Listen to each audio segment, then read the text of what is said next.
FFTV on the pole. On the pole.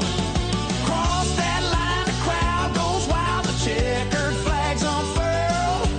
FFTV on the pole, start the show. We're ready to roll. FFTV on the pole.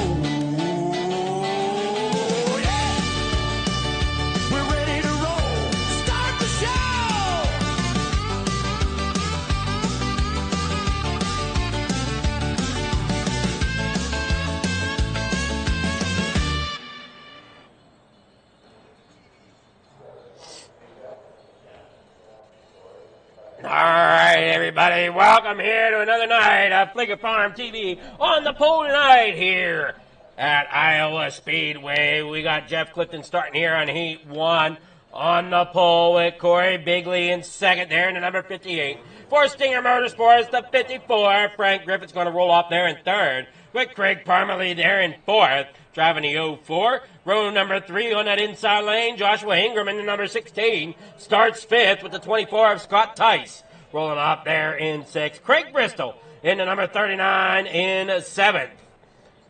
That is for Heat 1 here of your street stocks tonight. Now you see them all down there on pit road, anxious to get rolling.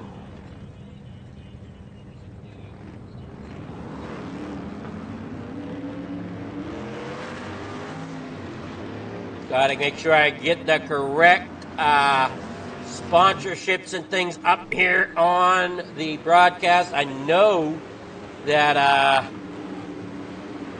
okay, that's what I thought, but I wasn't sure.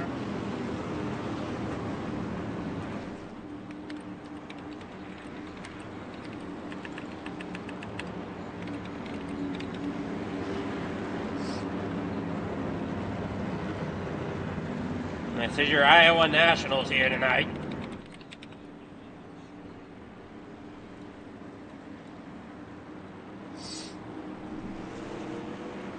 The Tar Heel was last week. This week or 2 weeks ago rather. This week it's the Iowa Nationals. We get set ready to rock and roll here this evening.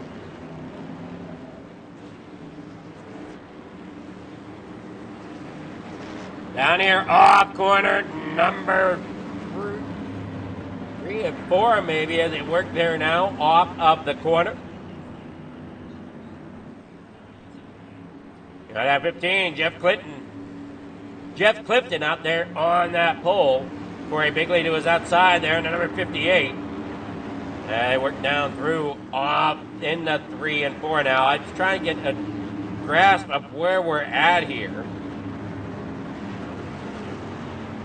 Now you watch them roll there through 3 and 4 and back around here towards the front stretch. Yeah, bring it on. Green flags out there, down and away here tonight at Iowa for the Iowa Nationals. 10 laps to go here in heat number 1. Jeff Clifton getting up to an early lead down there on it inside. Corey Bigley leading that outside lane up there. Off through turn 2, everybody side by side. Bigley still trying to hang on to third. As Clifton got out there to a great start out front. Scott Tice there in 6th rather. Back there on the bottom trying to hang on to it as they work off the corner.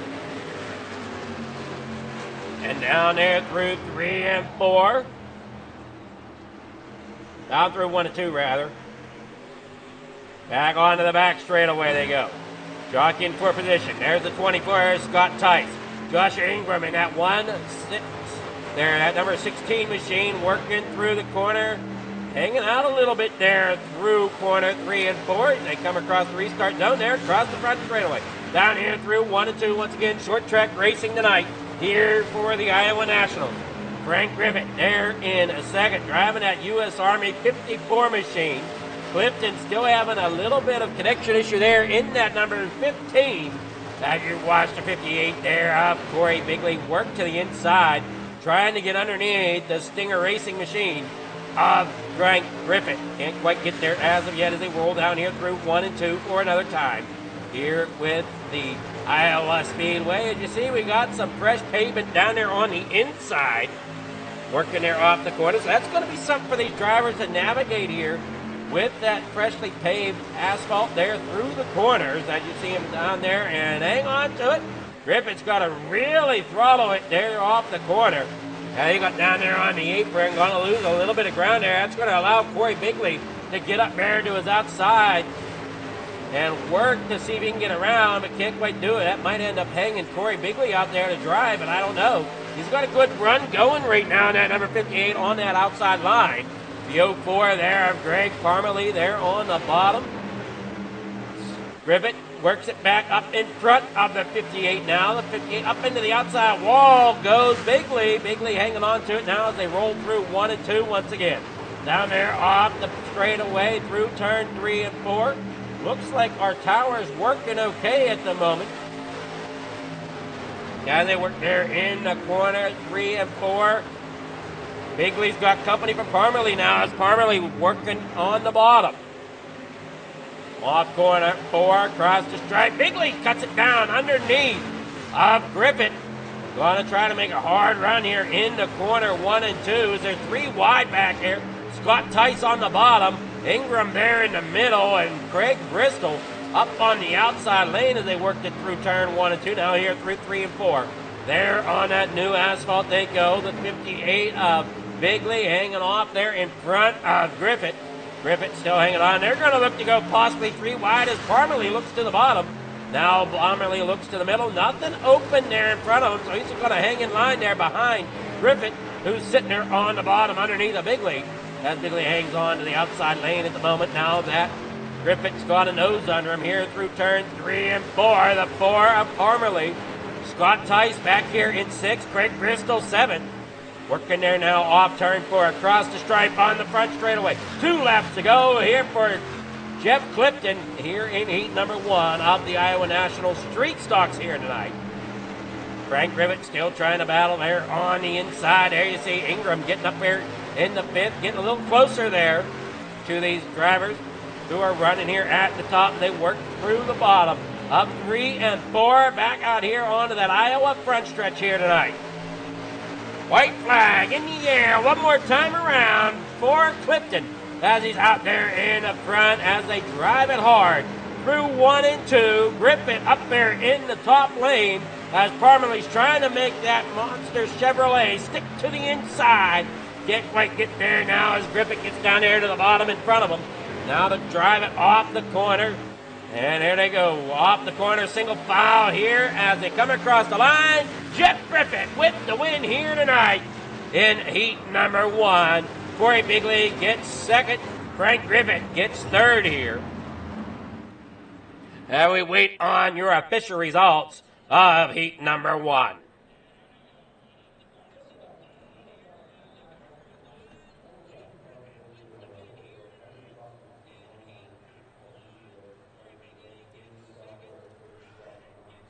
Here is heat 1 results. Jeff Clifton getting that win. Corey Bigley there 2nd. Frank Griffith there 3rd. Craig Parmerly there in 4th. Joshua Ingram 5th. Scott Tice there in 6th. And Craig Bristow in 7th. All right, getting out here for heat number 2. Here's your starting grid from Iowa Speedway for your Iowa Nationals here tonight. Dustin Logston starting out there on the pole for Nerd Motorsports in the number 81.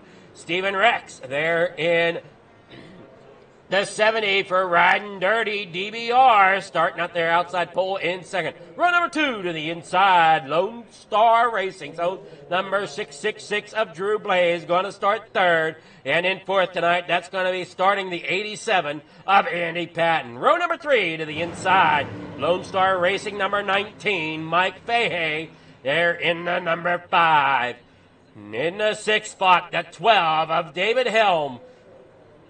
We'll start 6th and rounding out your field here in heat number 2, Tim McDowell driving a number 45, starting in 7th. And they roll there through turn 1 and 2 one more time before coming to the green flag. Dustin Logston down there on the inside in the 81. And you got Rex out there on that high side for Riding Dirty.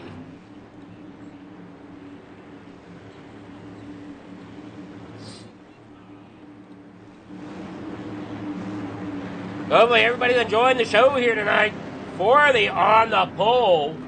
And there we go. And I figured it was going to go and screw up at some point. The timing tower has done it to us.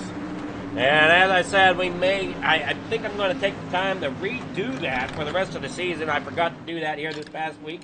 But that is on the to-do list for us here at FFTV. To get you a timing tower that works for these features. For these heats. And they roll it here in the corner, 1 and 2. Rex up there on that high side. Drew Blaze down there on the inside. Andy Patton there in 4th. Mike Fahey in 5th as they're all double filed down that back straightaway. Trying to jockey for position. Rex out there on the high side. Getting a great run there on the outside lane above Logston as Logston now fights it back on that inside lane.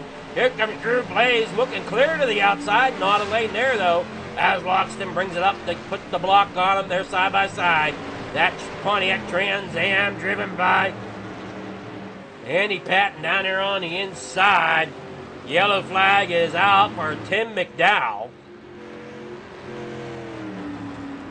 Take a look at it here with the On the Pole instant replay. And he gets loose and just slides it through off corner 4. That's going to be it there for him for the moment. Kept it clean, though, so he should be able to get it back. Running green here to be able to finish it out for his heat.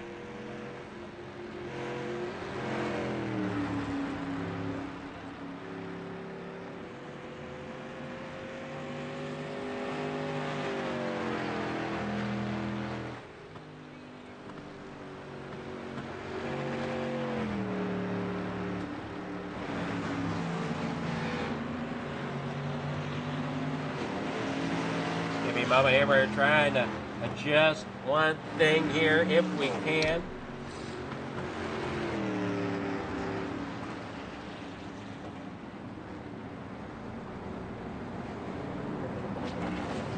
Find it quickly enough here.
Green flag's back in the air. We'll get it here as we go back live here.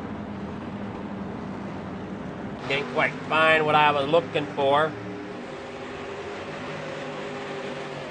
They head on out through out of corner.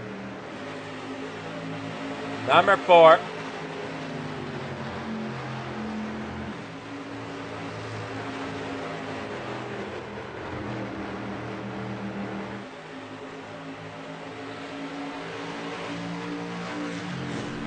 They bring it on down there in 1 and 2. Side by side there for second is Logston and Blaze. As Blaze is down there on that inside. Blaze is on the inside. Logston up there on the outside.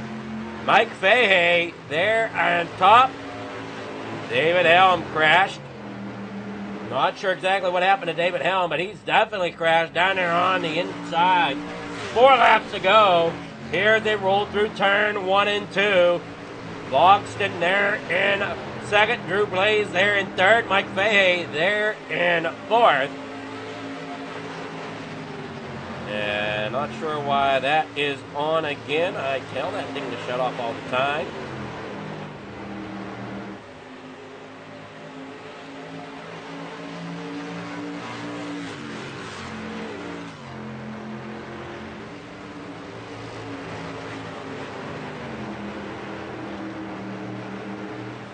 There we go. All right, down here now, out of the backstretch in the corner, 3 and 4.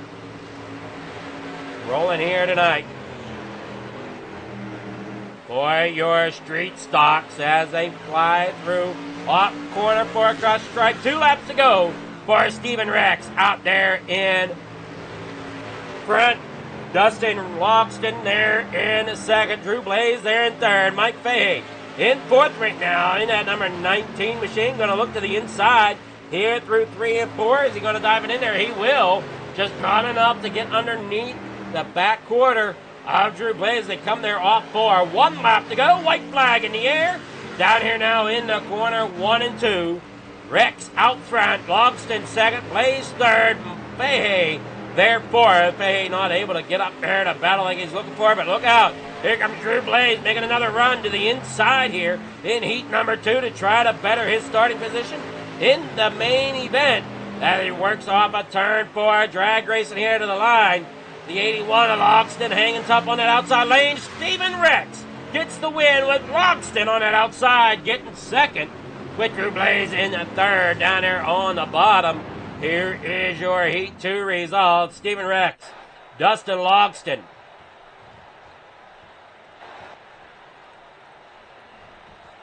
Drew Blaze in third, Mike Fahey there in fourth, Andy Patton fifth. Sixth going to Tim McDowell and David Helm in seventh here tonight in heat number 2. All right, we will be back in just a moment with more racing. Don't go anywhere.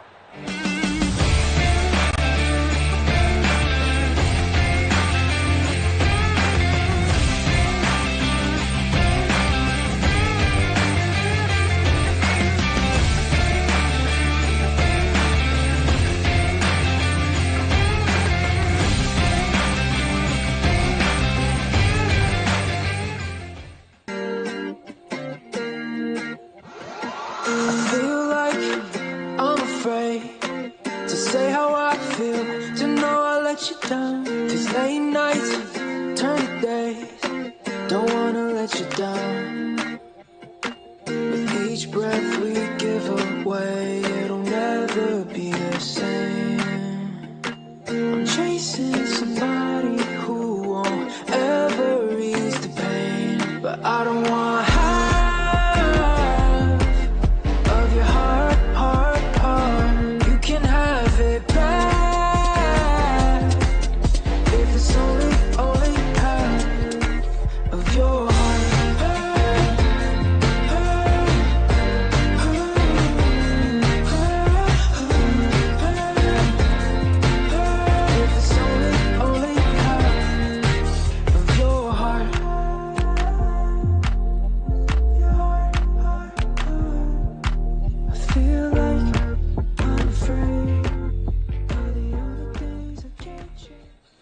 Precision is our language, creativity is our weapon, and perfection is the only option.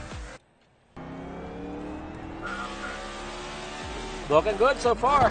Your ride, your brand, your image, elevated to a level that can't be ignored. Just about. This isn't just a wrap, it's a revolution. Regal Wraps and Designs, where power meets style, and style becomes unforgettable. At Regal Wraps and Designs, we don't follow trends, we set them. Every line, every finish, every detail is built to dominate. From flawless vehicle wraps to bold custom designs, we take your vision and redefine it. Seamless statements, artful accents, hues of harmony. We are Regal Wraps and Designs.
Back here at the Speedway, we're set to go with your your late model stocks.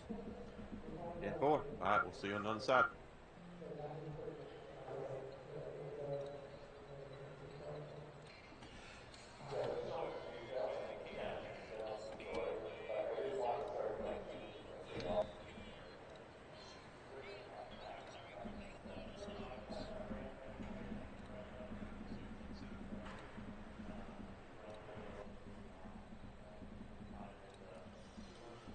As they get ready to go forward here, we'll see what we got.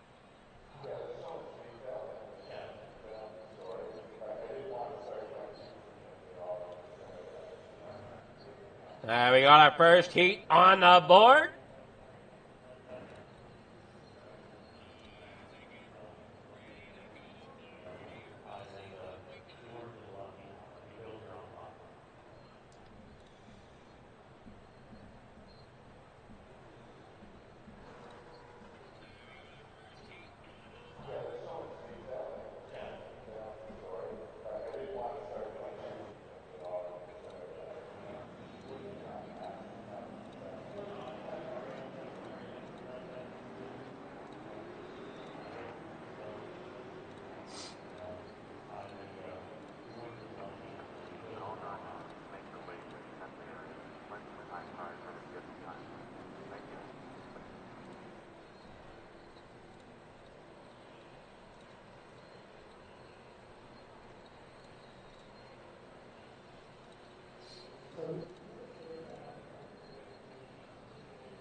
All right, here is your starting grid. Sorry about that. Trying to get things where I need them. There we go. As they roll it off there. Your starting grid for heat number 1. Come on, give me what I want. Jeff Clifton starting there in the 15 for Leffian Motorsports. Levithian Motorsports. Lone Star Racing's number 2, Drew Blaze, starting there in second. The 58, Corey Bigley, will start third. Frank Griffith for the number 50, Flora Stinger Motorsports, starts fourth. Then fifth, Joshua Ingram there in the number 16, Scott Tice. Then the number 24 starts sixth. David Helm in the number 12 will start in seventh. And Craig Bristol there in eighth. Now you see Clifton rolls there off the corner, had a strong start in the street stocks, has a strong start here in the late model stocks as well. As they come there now off the corner, 10 laps the distance. As you see Drew Blaze on the outside, trying to get it wound up to get beside Clifton there. Double file down here in the corner number 1 for lap number 1. Down there off of turn 2 now as they work it off the corner. And down there now off the corner they go, off 3 and 4.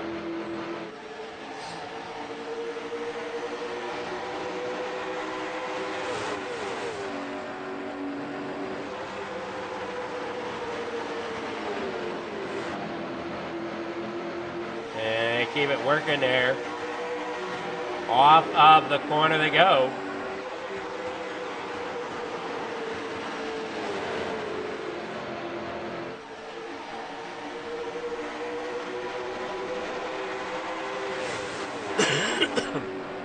And through 1 and 2 once again.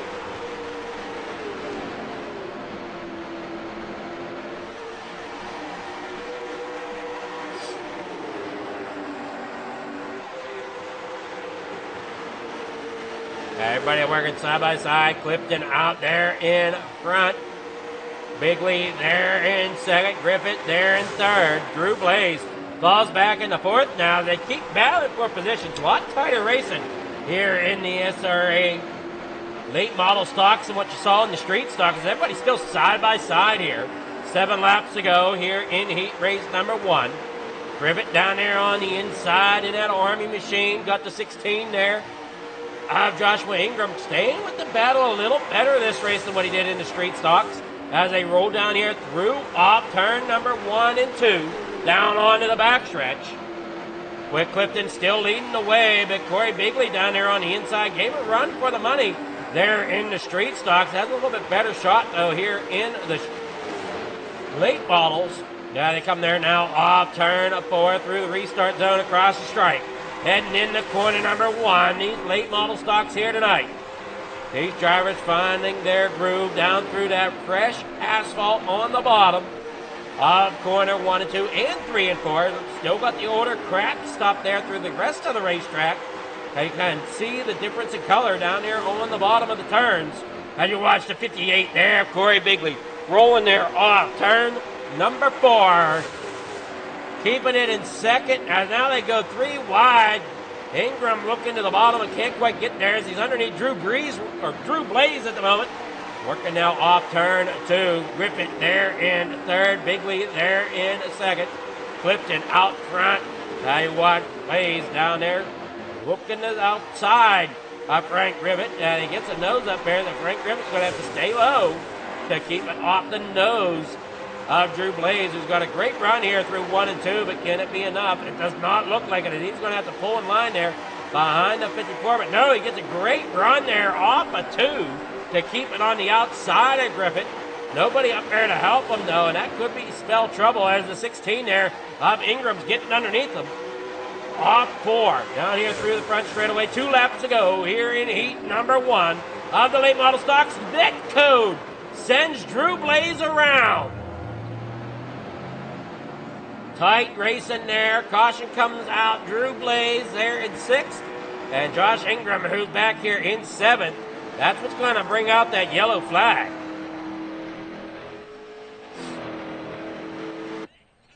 You watch it here coming in the corner number 1. They just get up there. And that's just all it takes, though, here on iRacing to be just that close. I mean, you can see the gap between them, but ends up coming up there into the corner and just slides it around. Drew Blaze does end up crash. We'll see what happened here.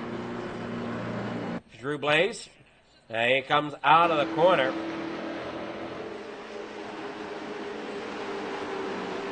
Not sure exactly what happened here to Drew Blaze. He rolls here through 1 and 2.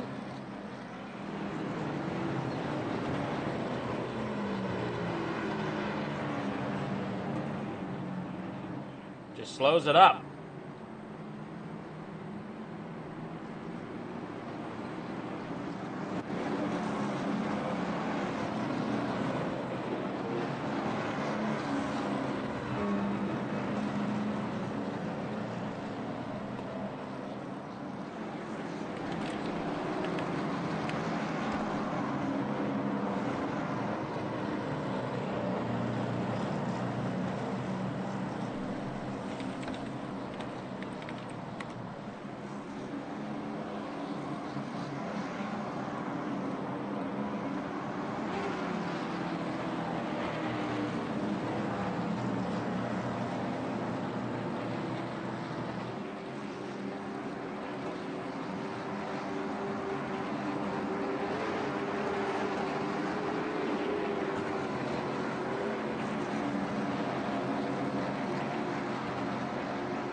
Green flag out there, down and away.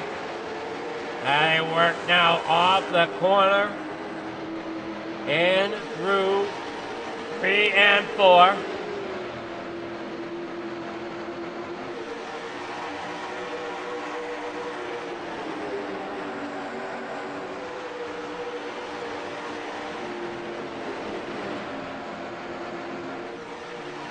Down now there, off 4 across the stripe. Checkered flag is out here for Jeff Clifton after that 1-lap run.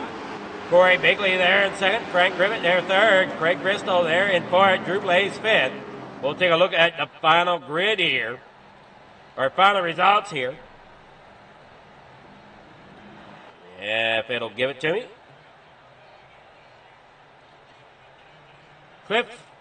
Clifton out there taking home the win. Corey Bigley there second.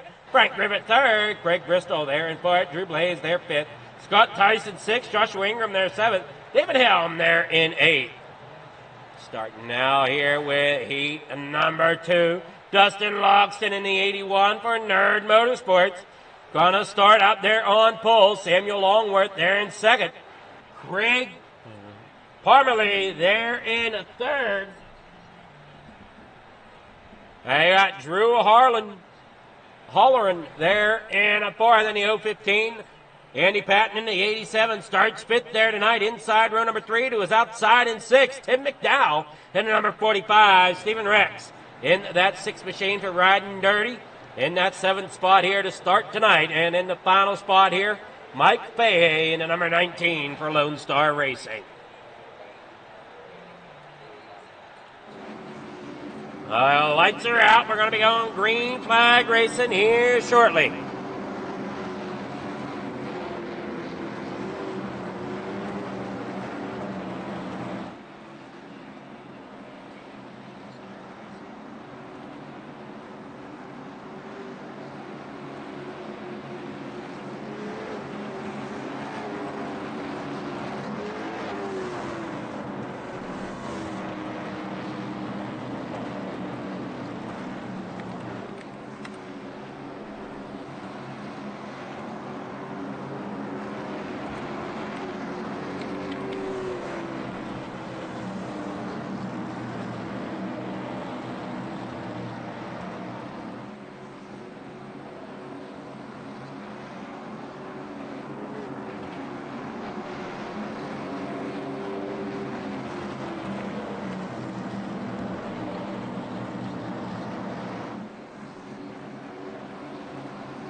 don't know if that'll fix my issue or not as the pace car goes off.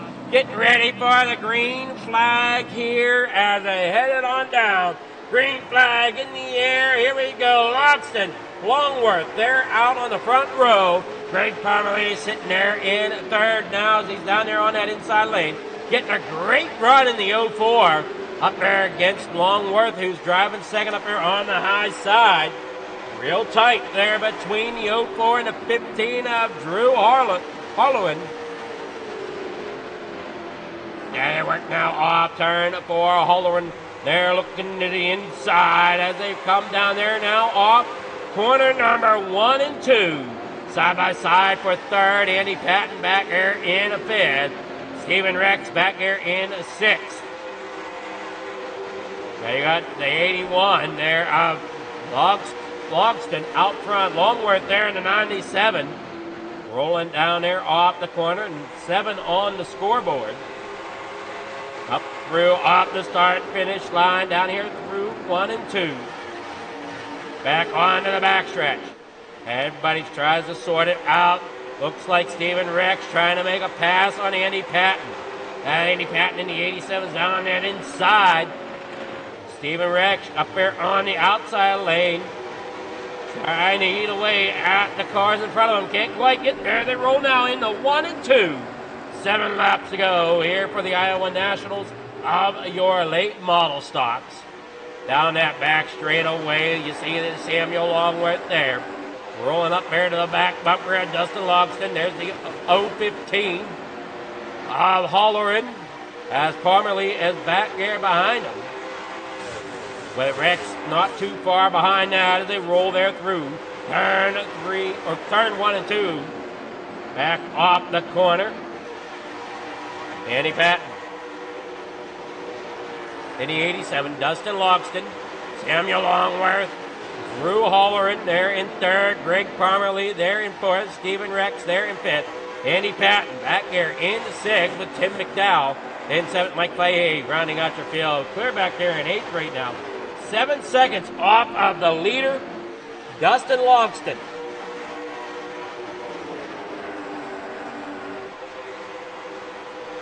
And they're through 3 and 4, 5 laps to go. Soon to be 4 when they come across the line. Here with FFTV on the pole tonight, side by side for second now. Halloran looks to the inside of Longworth. Longworth up there on the outside. Looks like Halloran may have a line there on the bottom side. And does so, gets around Longworth. Longworth in the third as Rex there in a fourth. Greg Pomerlee there in the number 5 spot, driving the 4. Patton back here in the 87, down there on the inside. So Longworth there in third. Stephen Rex looking there now underneath. Comes Rex underneath of Longworth. Longworth now falls back here in the fourth. 2 laps to go for Logston out there in the front at 81. Making a great run here in Elite Race number 2 for your late model stock. Stephen Rex there third. Samuel Longworth in fourth. Greg Pomerlee there fifth as you watch a battle off a turn 4. Through the restart zone, do the white flag as it's in the air. It's unfurled and waving as they roll it through turn 1 and 2 for the final time of heat number 2 of the late model stocks. Down the back straightaway, Drew Halloran there in second. Rex there in third. Got the bumper real close there to Stephen Rex, but not enough as they come there off turn number 4. Oh, it's a drag race to the line, but it's going to be Drew Halloran getting second behind Dustin Logston, who takes home the win here in heat number 2. Heat number 2 results are as follows. Whenever I get them.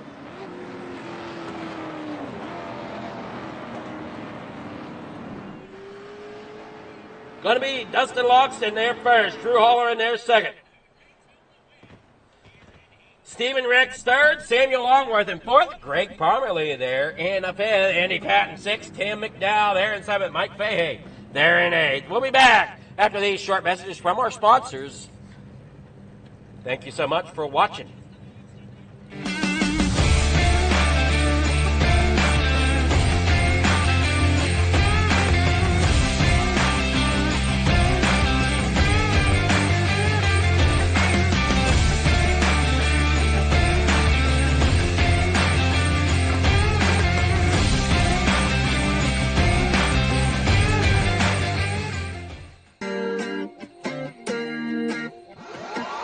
Feel like I'm afraid to say how I feel, to know I Yeah. let you down. These late nights turn to days, don't wanna let you down. Yeah, we can do that. With each breath we give away.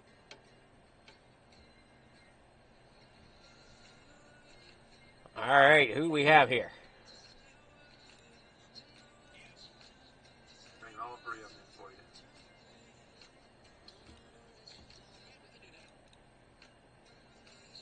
Gotta find Justin. Oh, he's in. Okay.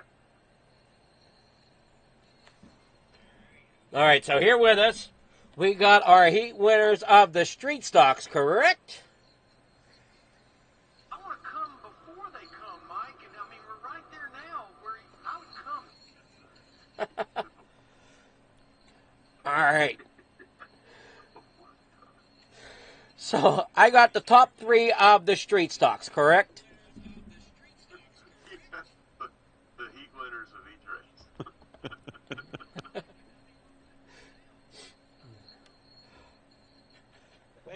Okay, so we have Jeff Clifton, who won heat 1 of both the street stocks and the late model stocks. Yes, sir. Man, what a night you're putting on so far tonight for our viewers. Yeah, I'm trying to make up for all the time that I missed these past few weeks. I'm thinking some of these drivers might want to try to take you down a little bit, don't you think? Yeah, but I'm going to do my best not to let them. Well, I mean, you've been putting on quite the show. Your car looked great out there, and man, how you liking Iowa here for the Iowa Nationals? Well, I don't know if anybody here knows. Frank might know. The first race that I had actually participated in for the SRA was a recruitment race at Iowa. I don't think I finished it. I think I ended up getting wrecked out or something like that. But I had messaged Frank after it was over with, and that's how I got into the league. But I was doing pretty well, I think, if my memory serves correct, which it probably doesn't. Iowa was one of my favorite tracks of all time. It doesn't matter what I drive here. I'm always comfortable. So, I mean, I don't want to sound cocky or anything like that, but I'm not surprised that I'm doing well just because, you know, I'm comfortable behind the wheel here as opposed to, like, say, Rockingham or Darlington or something like that. So, just that confidence level, I think, plays into it more than anything else. Well, and I'm sure it does. I mean, like I said, you've looked great there all night long so far, and hopefully your luck holds out there as we get ready for the features here coming up. Yeah, we'll try not to blink too much. My ISP, we're not going to thank them when it comes time to thank sponsors and all that. Yeah, you'll do it without them, right? Exactly. Well, I noticed you did have some connection issue, but you got sponsors that you want to shout out yet for the night? Absolutely. So first off, we're going to thank Kirkpatrick Construction for the Street Stock Series. They came on board with us, and they're a big part of why we're even here racing these. And I believe Forest Seas Construction Equipment is the sponsor for the late models, and like the Street Stocks, they're a big reason why we're racing those. And we're always having fun here. So just the fact that they're able to foot the bill for us to have fun, that's awesome. So we thank them. All right, great job there, Clifton, and we look forward to seeing you there in the feature. Thank you. All right, now, we'll see if my memory serves me right. Steve Rex, you got the win in the Street Stock Heat 2, correct? That is correct. All right, how do you think Street Stocks are going to treat you tonight going up against somebody like Clifton? I think I'll do all right. I don't know how everything aligned, but I run some other leagues in late model and street stock, and I did 3 races at Iowa this week, which is weird. I don't know why that happened, and I got another one next week in the street stocks. Again at Iowa, both fixed and open set. So I feel like I got a pretty good handle on the track. I just got to I just got to figure out the car a little bit. The late model I usually run is open set, so I get in this fixed set, and it's a little more difficult for me to kind of figure it out. I end up burning my stuff up early, and with only the set of tires you start with, I'm going to have to keep calm and be patient. That's going to be the whole trick, I think, throughout both features tonight is making sure you keep the tire wear to a minimum, especially considering we got such a change in asphalt here tonight. Yeah, for sure. I mean, it is going to be a tire game. I mean, both cars. Maybe not so much the late models, but definitely with the street stock, those tires are going to start wearing out on the long run. So it'll be about patience probably for the first part of the race, and then the last few laps, 15 laps, will probably get pretty exciting for you. Well, we look forward to watching. So you got sponsors, shout-outs, anybody you want to thank for getting that Heat 2 win in the street stock? Yeah, all the guys over at Riding Dirty, we build our open sets in Tecton Tools, J-Dog's Carpentry, and my own place, Rex's Garage. All right, well, great job out there, and look forward to seeing what you got for us there in the street stock feature. Thank you, sir. All right, and then for the late model stock Heat 2, we got Dustin Logston. Hopefully I'm saying these names right. Good evening here, Dustin. How you doing? Oh, not too bad. How about yourself? Doing fairly well. A little warm here tonight, but we're doing fairly well. There you go. There you go. Yeah, it's I tell you what, man, this has been it's been fun. I got to give a shout out to Jeff and to Rex as well. I mean, they put on some good races tonight. I give Jeff a hard time because him and I have been super close all night. He runs well at Iowa. Iowa's a home track for me, so we've been giving each other a little shit back and forth, and it's been fun. But yeah, it was good racing with Rex and that Heat 2 for the street stock. So, but it's going to be a different game coming up to the features. I mean, 10 laps out there, it was pretty much just balls to the wall, and you're good. But tires are going to play a game on these features, so I'm definitely going to have to change the game plan up a little bit. Well, and I think as Rex was saying, patience is going to be the key here tonight to keep those tires underneath you for the long haul. Oh, 100%.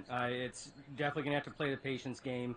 I think Rex and I were kind of feeling it towards the last lap or two there, the street stock Heat 2 there, as both him and I were kind of drifting up a little bit. The tires were already starting to get heated up, so definitely going to have to be patient and play your cards right if you want to be up there in the podium or have a shot at that top spot. So,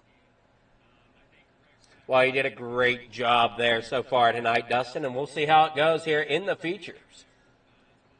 Absolutely, thank you. You got any sponsors you want to shout out to before we get into those? Yeah, I got to thank Kirkpatrick Construction for the street stocks. They allow us to come out here and be pretend race car drivers and have fun and hang out with a bunch of other pretend race car drivers and laugh and joke about. So much appreciation to them. 4C's Tool and Equipment for the late model stock races that we have. For the same reason, they allow us pretend race car drivers to come out here. I know there's real race car drivers out here too, but when we're in the sim, we're all pretend race car drivers. So gotta thank them. And Frank is he's gonna love it, but I gotta thank my Nerd or Two Gigolos out there as well. So that's an inside joke. Somebody mentioned that after the Heat 2 race. So, but no, all the nerds out there. iRacing, iFlag, Icon Apparel Company, AI Chief, Brez Coffee Co, Boozy Jerky, Victory Fuel, everybody on the car, and everybody that participates in races, all the drivers, man. It's this has been a fun, chill series, kind of that short track Friday, Saturday night local short track vibe, man. I love it. Yeah, it's been great here at SRA watching this unfold, and I'm hearing some rumors that possibly next season we might be getting a third class to join us, so that'll be exciting. Yeah, that's what the rumor mill's saying. I don't buy into it. Frank He likes to throw in a lot of monkey wrenches into the mix there. So I wouldn't put it past him to sit here and throw something like that in there. But either way, I may not participate in that, but that one should be a fun one as well for sure. For sure. So great job there tonight so far, Dustin, and can't wait to see what you got for us in the feature. Yeah, absolutely. All right, so that'll wrap it up here at Iowa so far for the Iowa Nationals. Those are your heat winners. And we'll be back after these messages with more racing, so don't go anywhere. We'll be back with more racing action in just a little bit.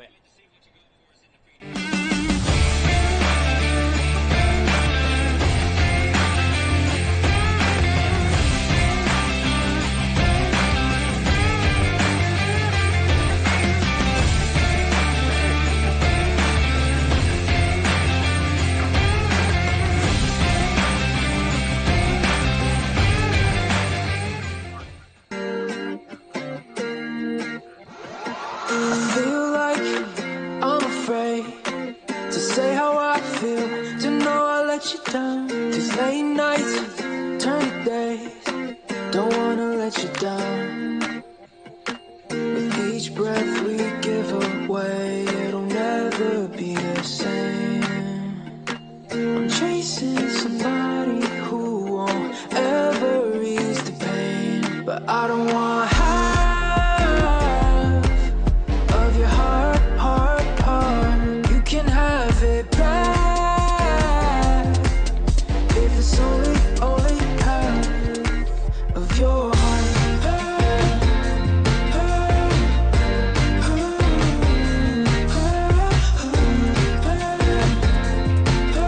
If it's only half of your heart.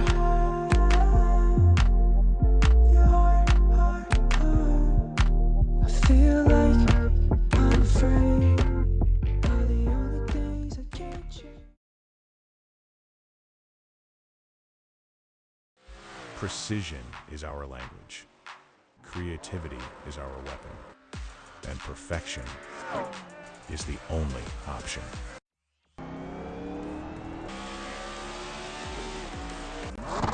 Your ride, your brand, your image, elevated to a level that can't be ignored. This isn't just a wrap, it's a revolution. Regal Wraps and Designs, where power meets style, and style becomes unforgettable. At Regal Wraps and Designs, we don't follow trends, we set them. Every line, every finish, every detail is built to dominate. From flawless vehicle wraps to bold custom designs, we take your vision and redefine it. Seamless statements, artful accents, hues of harmony. We are Regal Wraps and Designs.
The secret side of me, I never let you see. I keep it caged, but I can't control it. So stay away from me, the beast is ugly. I feel the rage and I just can't hold it. It's scratching on the walls, in the closet, in the halls. It comes awake and I can't control it. Hiding under the bed, in my body, in my head. Why won't somebody come and save me from this? Make it end. I feel it deep within, it's just beneath the skin. I must confess that I feel like a monster. I hate what I've become, the nightmare's just begun. I must confess that I feel like a monster.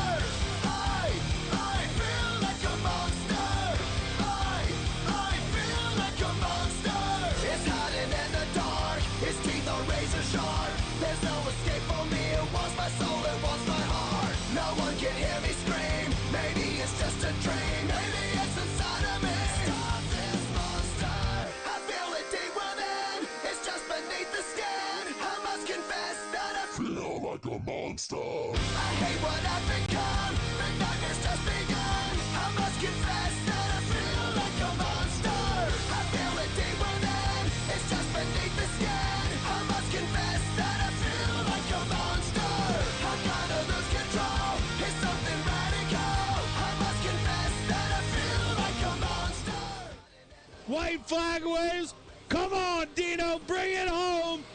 Dino can hear him yelling. He sees the checkered flag waving. He gets it done. Works his way off turn number 4. Down here across the stripe. Jack Hit will get your win. Clevenger wins at the Lanier National Speedway. Checkered flag wave. Give it to Putt Putt. Final lap. Here we go. Drag race down the backstretch. Who's it going to be? They're so tight coming here off the lead.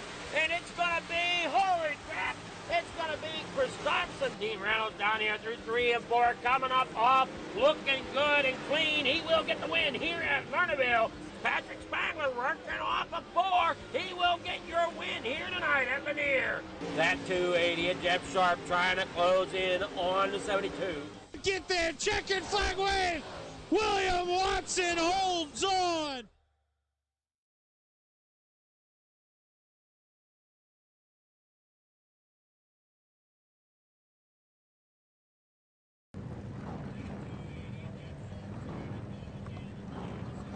All right, here we are back at the racetrack as we got Iowa Speedway Nationals going on here tonight. Here is your feature lineup for the street stocks. We got Greg Parmalee there in the 04 starting out there on the point. We got Tim McDowell there in second. Drew Blaze in the 666 starting in third. Scott Tice in the number 24 starting fourth. Dustin Logston there in the 81 starts fifth tonight. Mike Fahey in 6th there in 19th. Corey Bigley there in 7th in the 58. With Andy Patton there in the 87 starting in 8th. Joshua Ingram in 9th in the number 16. Craig Bristow in the 39 starting there in 10th. Stephen Rex, your Heat 2 winner, starting in 11th in the car number 70 for Riding Dirty. And back there in 12th position in row number 6 outside for Lefayette Motorsports, the number 15, Jeff Clifton. See if those Heat winners can move it on up through the field here. As you see, there's the 39, there is the 45.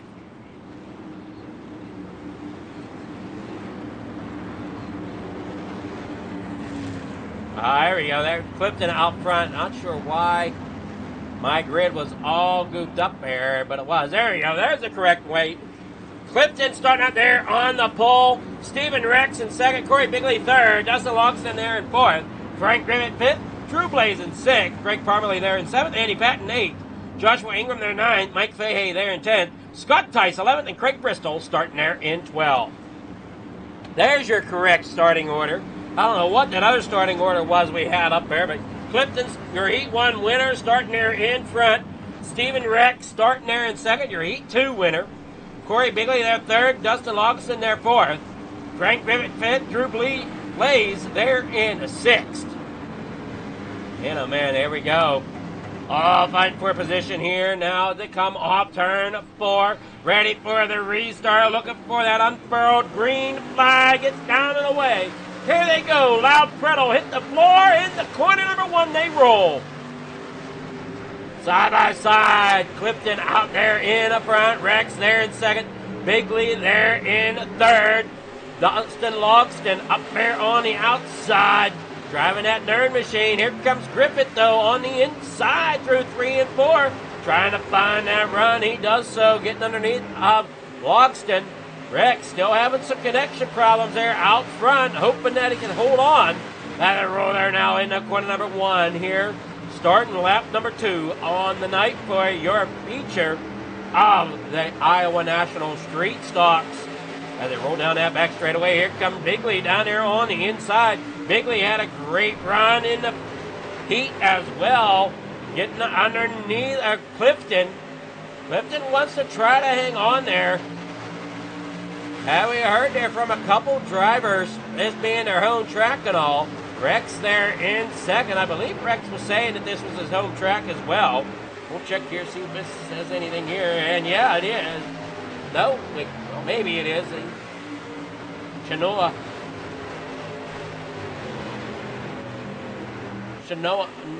Illinois. I'm definitely not saying that right. We got Jeff Clifton out front there out of Yadkinville, North Carolina. Bigley up there on the outside in third. Dustin Logston doing a great job hanging on to that top line. He's out of Iola, Illinois.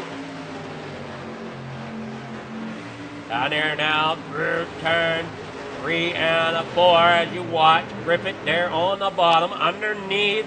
Got to try to stay off the driver on the outside. These cars will push up through the corner, and you got to be real careful with that, as we saw in the heat races. I forget which one it was. Got spun around there. Now you want them broke down through now in the corner 3 and 4 as we got Bigley working on that inside. Logston there in 5th. Pomerly there in 6th. Drew Blaze back here in the 666. Just kind of hanging on right now. You see Andy Patton there in the Trans Am on the outside, trying to bring that Pontiac Firebird up there to the front.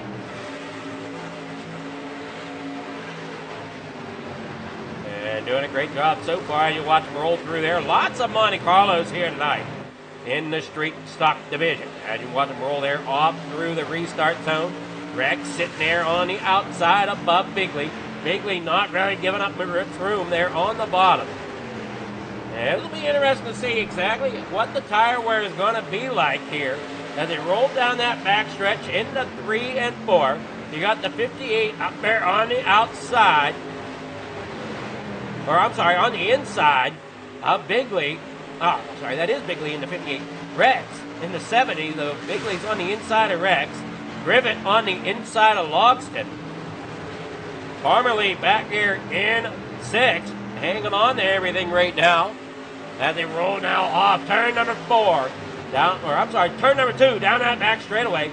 Almost looking like the 81 there. Logston thought about trying to squeeze the middle, almost touching there between Logston and Griffith as they come off at 4. Heading into corner number 1 and 2 now. Sweeping here in the 1 and 2. They now roll her off. The 04 Parmalee there in 6th. Fahey there in 7th. As Clifton's up there in front. Rex right there on his back bumper. Clifton trying to hang on to everything, but they got some hungry drivers there behind Clifton tonight. As Clifton disappeared off there once again. Still having some internet service issues on that number 15. Off through 2 onto that backstretch. Bigley underneath of Rex, where he hasn't really moved from, down there through into 3. We got the 81 of Logston in the 4th with Griffith there in 5th, Stighton there in behind him. Now we see the 04 now. Oh boy, looks like Bigley's got some company there on the bottom side now as Logston's going to try to make a Hail Mary pass. Down there on the inside here, 20 laps to go.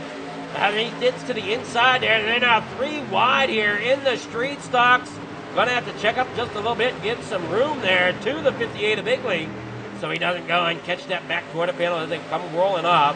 Little bump in there between Griffith and Logston as they come across the line 19 laps to go here in your street stock division. Side by side to 70 of Rex. Up there on the outside, trying to eat into that lead of Jeff Clifton. Steve Rex out there in second. Bigley's there in third. Clifton out there leading the way still in front of Steve Rex. Logston there in fourth. Griffith there in fifth. Parmerly there in sixth. Fahey back here in seventh. He sees that battle between Griffith and Parmerly taking place there in front of him. Greg down there on the inside. They come across the line side by side. I want to say it might have been Parmerly that might have got into it with somebody there in the heat race, but I'm not, as again, can't remember. As he gets tight, pushes up the racetrack there.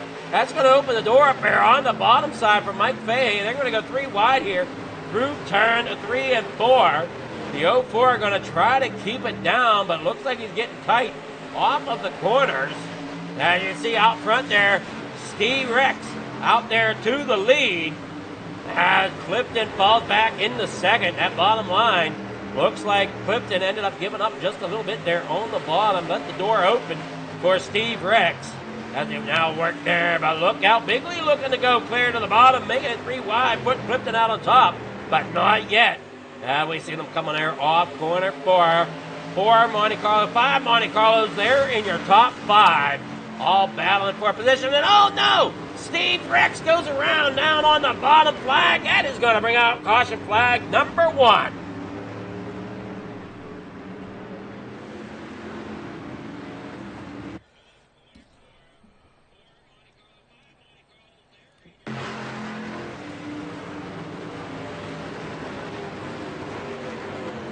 There you see, doesn't take much. Not sure. Bigley might have just gave just enough of a nudge getting here in the corner 1.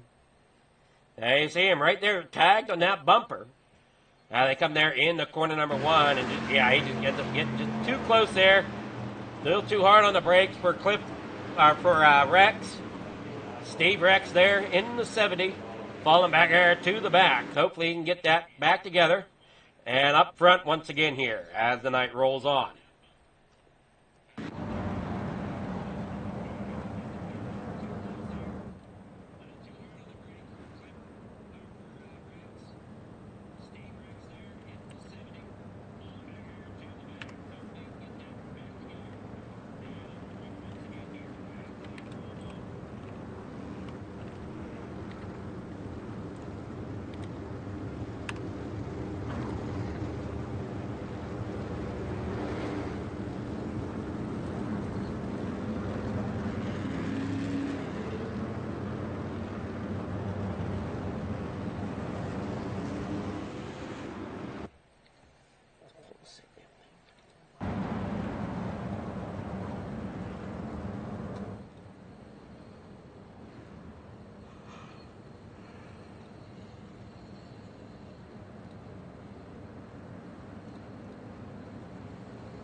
Let's checking this real fast.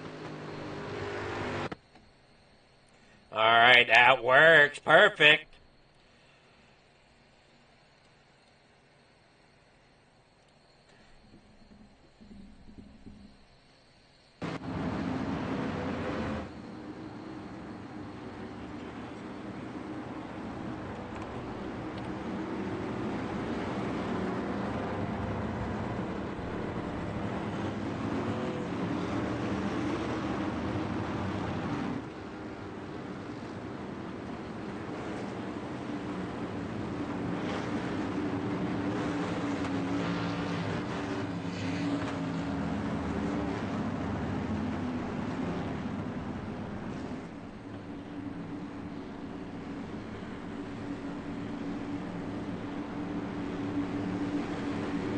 Down the back straightaway. Caution number 1 brought out by Stephen Rex and Corey Bigley getting together. Bigley now at the back as well. Gotta put Clifton out there in the lead. Lights off, pace cars off. Off corner number 4, restart zone in sight. Loud pedals to the floor, let them roll. In the corner 1, Clifton back out to an early lead once again. Dustin Logston there working on that high side, but hey, underneath them into number 19. Working there now off 2 down that back straightaway here again. They're all fighting and jockeying here down through 3 and 4. The 04 there. Greg Parmalee, great job there. He got the 16 Ingram getting underneath the 24 of Tice there. Now we see, it looks like we got the 87 of Patton working up through the field here now. He's down there on the inside, the 39. Craig Bristol on the outside. Steve Rex working there on the bottom beneath Drew Blaze. Down there now off turn 3 and 4. The 19 getting up there to the bumper. Everybody's so tight. And we see Clifton up there in front running a great race. Rex trying to get back up there towards the front along with Corey Bigley. Bigley got a great run there going so far. He's got himself up there in the 8th now after starting back there at the back. Logston there in 2nd. Fahey there in 3rd. And now the problem that might happen for these drivers, oh boy, little loose out of that 15 of Clifton now. And he ends up sliding up the racetrack. That's going to open that bottom door up for the 81 of Logston as Logston makes it stick down there on the bottom side. 11 laps to go here in Iowa for your street stock division. Not enough though. As now it looks like it might go too wide there for a second. Second and third battle it out. As the 19 of Mike Fahey falls back on that outside lane. Looks like the inside is the better lane. And oh no, little touch there. Out of Frank Griffith and Greg Parmalee there, or I'm sorry, Fahey and Parmalee working there on the outside now of the 24 of Tice. Ingram there. Here comes Bigley looking to the inside of Ingram. Down there through turn 3 and 4, heading off towards the start-finish line. Everybody now working down the front straightaway. Clifton out front, Logston there 2nd, Fahey 3rd, Griffith there 4th. The Logger sitting there in 2nd. And we got Fahey in 3rd, Griffith there 4th, Parmalee there in 5th. Tyson 6th, Ingram there in 7th. Bigley there in 8th, now 7th.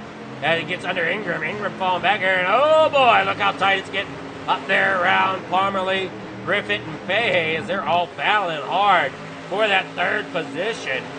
Logston out there in 2nd. Griffith on the bottom as they now work there through off turn 3 and 4. Heading out there onto the front straightaway. 8 laps to go here tonight.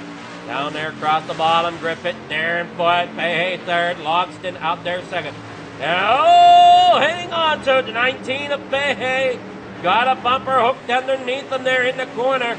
Great job saving that one for Mike Fahey, but caution will come out for Corey Bigley as he is around.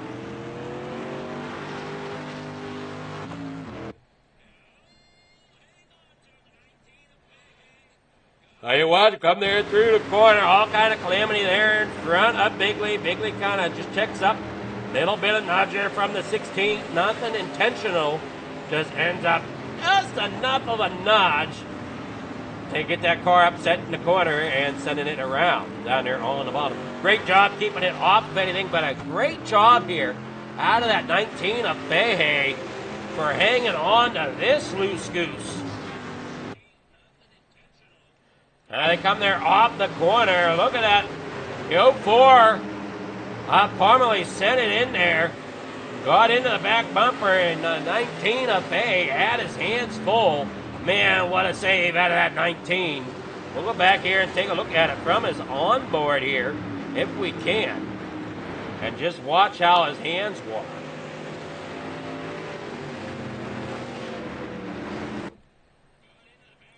And just watch these hands down there.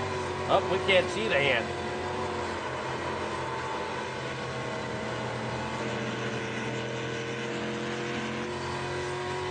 And unfortunately, we're not zoomed out enough on our cameras to see his hands. But he was definitely working that wheel there to try to keep that thing on the straight and level. Great job, Fahey, for hanging on to that machine.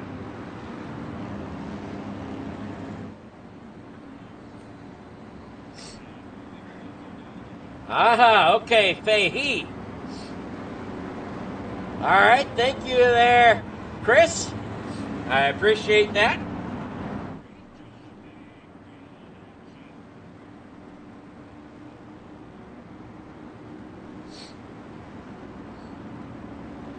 I do appreciate that, making sure that I pronounce things correctly here at FFTV.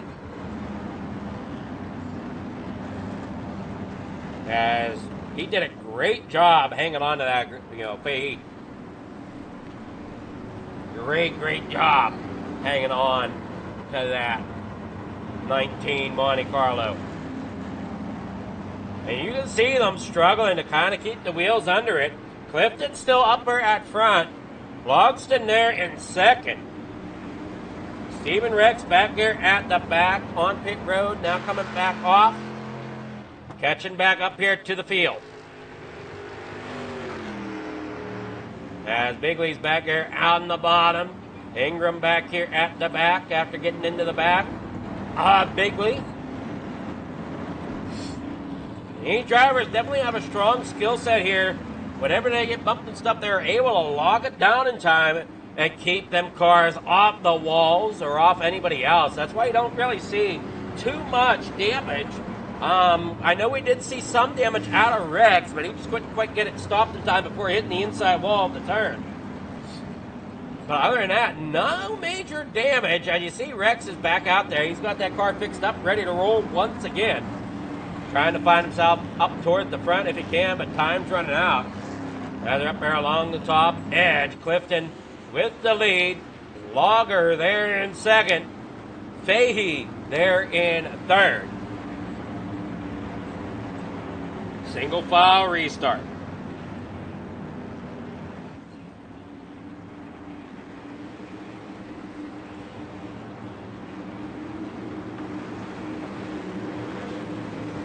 Come off, heading towards that restart zone. Fred's pulled the pace car off. Barney grabs that green flag, unfurls it, waves it. They're down and away once again here in Iowa for the Iowa National Street Stocks as they head there in the corner number 1. Logston there. We got 6 laps to go. If it calculates correctly, we'll see here when they come back around. Yeah, they work down that back straight away. Everybody fighting for position. Fahey working there on the bottom for Fahey Motorsports. Griffith, great run coming off of 4 down across the line to get himself up there in position to try to make a pass here against Mike for that 3rd position. The 04 Parmalee working underneath the 24 of Tice. Tice not doing a bad job here tonight. He is up 6th position, but our biggest mover there, Fahey, in that 19, up 7 positions right now, trying to battle to stay ahead of Griffith. But Griffith doing a strong run down there on the bottom. Bigley working his way through the field, looking underneath now. 4 laps to go. They roll here through turn 1 and 2. Everybody bottled up there through the middle as the 04 Parmalee has it there in 5th, just in front of Bigley, who's really trying to get up there into the top 5 if he can. As they come now off turn number 4. Look out, the 04 Parmalee going around. Driver's not having nowhere to go. Andy Patton down there across the inside. Not sure if Steve Rex got involved. Yes, he did. Steve Rex ends up involved there.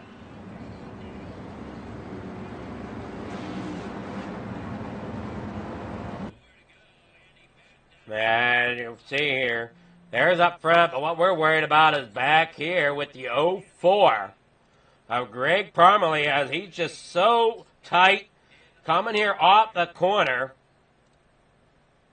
Just not sure. He gets up there into the corner and just not enough time for that 24 of Scott Tice to really react. And just bottle that outside up.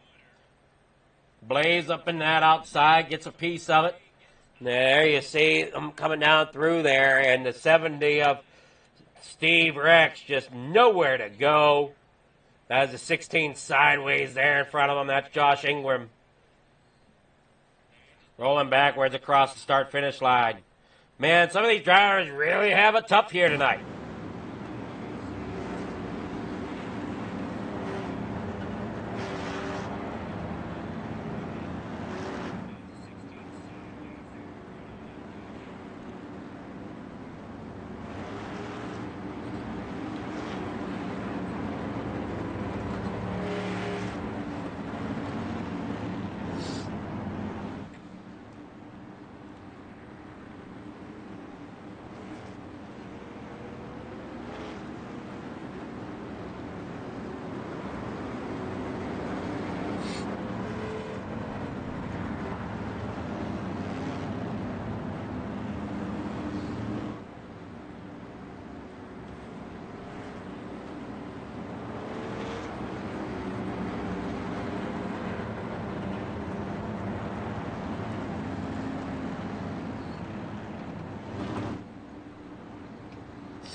All right, working down that back stretch.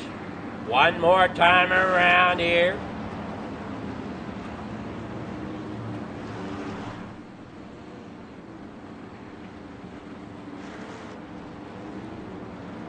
Daisy Clifton up there on the outside. Logston there in second.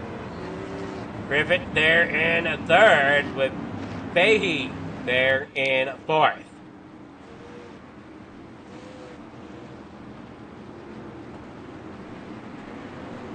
Trying to keep them tires cleaned up enough for this final shootout. Lights go off. They'll get in line. Getting ready for the restart. Bigley, great job coming back up through the field there, now in seventh. Steve Rex in the pits, unable to finish here tonight. For the SRA Street Stock Division, just a few laps left.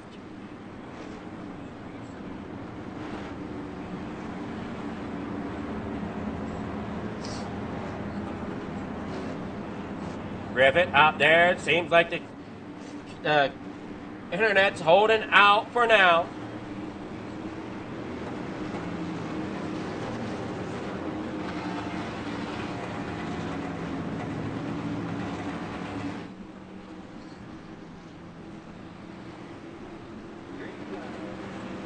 Green flag in the air, and uh-oh!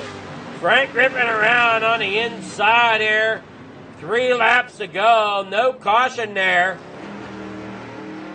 As the 04, Greg Parmalee pushes the 54 around Logston up there on the outside. Down there off the corner, 3 and 4. As the logger tries to get up there in the first.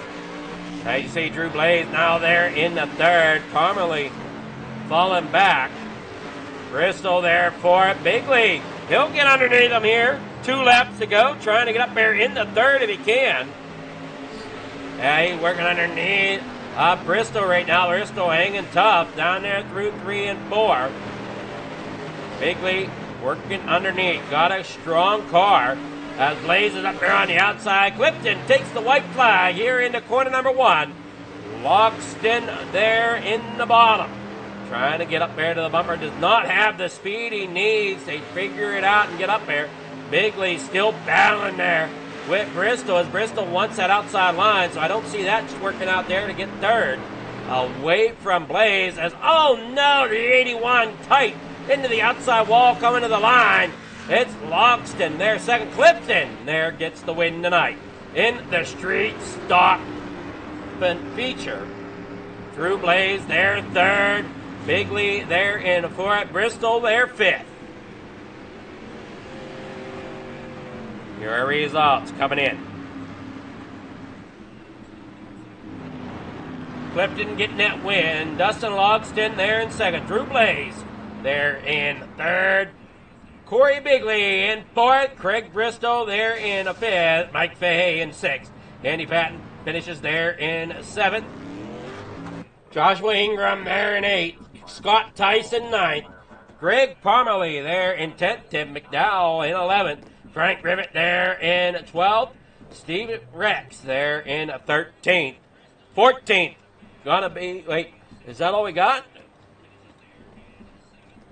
That is all we got here tonight, is just those 13 drivers. Congrats there. We'll get with them here just momentarily. You see Clifton there on the bottom.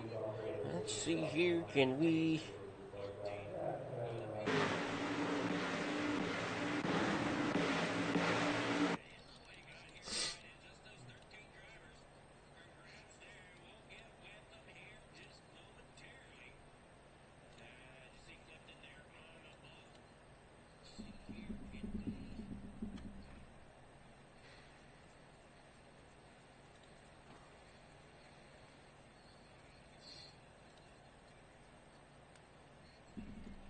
All right, we'll start with third place. Drew Blaze, how's it going tonight?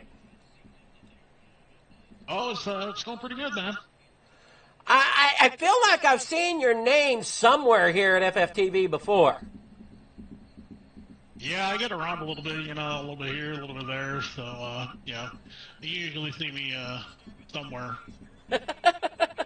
Well, you did a great job in the street stocks here with SRA tonight. Kind of take us through, what did you think of the track tonight with the changing conditions? It was fun. It was very racy. Everybody was kind of close together there, and I kind of dropped back at the beginning of the race, trying to kind of pace myself and see if I could even save some tires. It's been a while since I've ran a street stock, so I'm used to running NASCAR stuff, so I didn't know what to quite expect, but yeah, no, it was good racing overall, and then I got very lucky just being there at the end, and then I think somebody missed a shift there on that last restart and kind of stacked us up, and yeah, just more luck going my way. Yeah, I think maybe the 54 Griffith might have done that. I'm not sure, though. Yeah, it was somebody, and then I was on my teammate Mike Fahey's bumper, and for what it seemed like forever, and I didn't know where we were going, so we just kind of kept it rolling, and yeah, a little stroke of luck. Well, and that helps out a lot. I'm quite certain here most nights, and you did a great job, as we said, getting there in the third place in the street stocks, and looks like you had a blast out there. I believe this is your first race with SRA. It is, yes, yeah. And so far, I'm having a blast, man. These guys are awesome, and it's been fun racing so far. So hopefully, we'll do some more this year in the future. Alrighty, well, congrats there, Drew. You got sponsor shots. Anybody you want to thank here tonight for getting third place? Just got to thank my team, Lone Star Racing, all my teammates, Mike Fahey, Justin Johnson, Ken Couch, just all the guys around me, great group of guys, and thank the SRA guys for putting this on, and thank you for putting on the broadcast. It's great. Well, it's a pleasure, and I finally know where I know you're from now. yeah, I get around a little bit, so you'll see me pretty much everywhere. Around here, so. I'm over there with the Lone Star crew periodically myself for them charity events that they put on. Yeah, we put on some great charity events. Justin does a very good job at putting that stuff on. I'm just kind of the background guy over there, but yeah, we put them on all the time. So. Yeah, I can't wait. I'm seeing some sneak peeks possibly coming up for big news for the end of the year, so that'll be interesting to see. Oh, absolutely. Stay tuned. It's going to be big. It's probably the biggest event we're putting on so far. So. Most definitely. So great job there tonight, Drew, and we'll hopefully see more in the future here at SRA. Thank you, buddy. I appreciate it. All righty. Now we'll get with Dustin Logston, our second place driver. Good evening there, Logston. How's it going? Would have been a lot better if I could have finished in front of that 15, but it was a blast. It was some fun racing all the way around, though. I had a blast racing up there. We had that group of 4 or 5, and everything was super close, super clean. And then Jeff and I trying to duke it out, and me trying to figure out a way to get around them clean there at the end, and just couldn't get it done. But had a blast racing with everyone. Well, real quick here, Frank, I got a question for you. I see you're sitting here with us. We got an Adam Clark looking to see if he can still get into the late model race. Is he able to?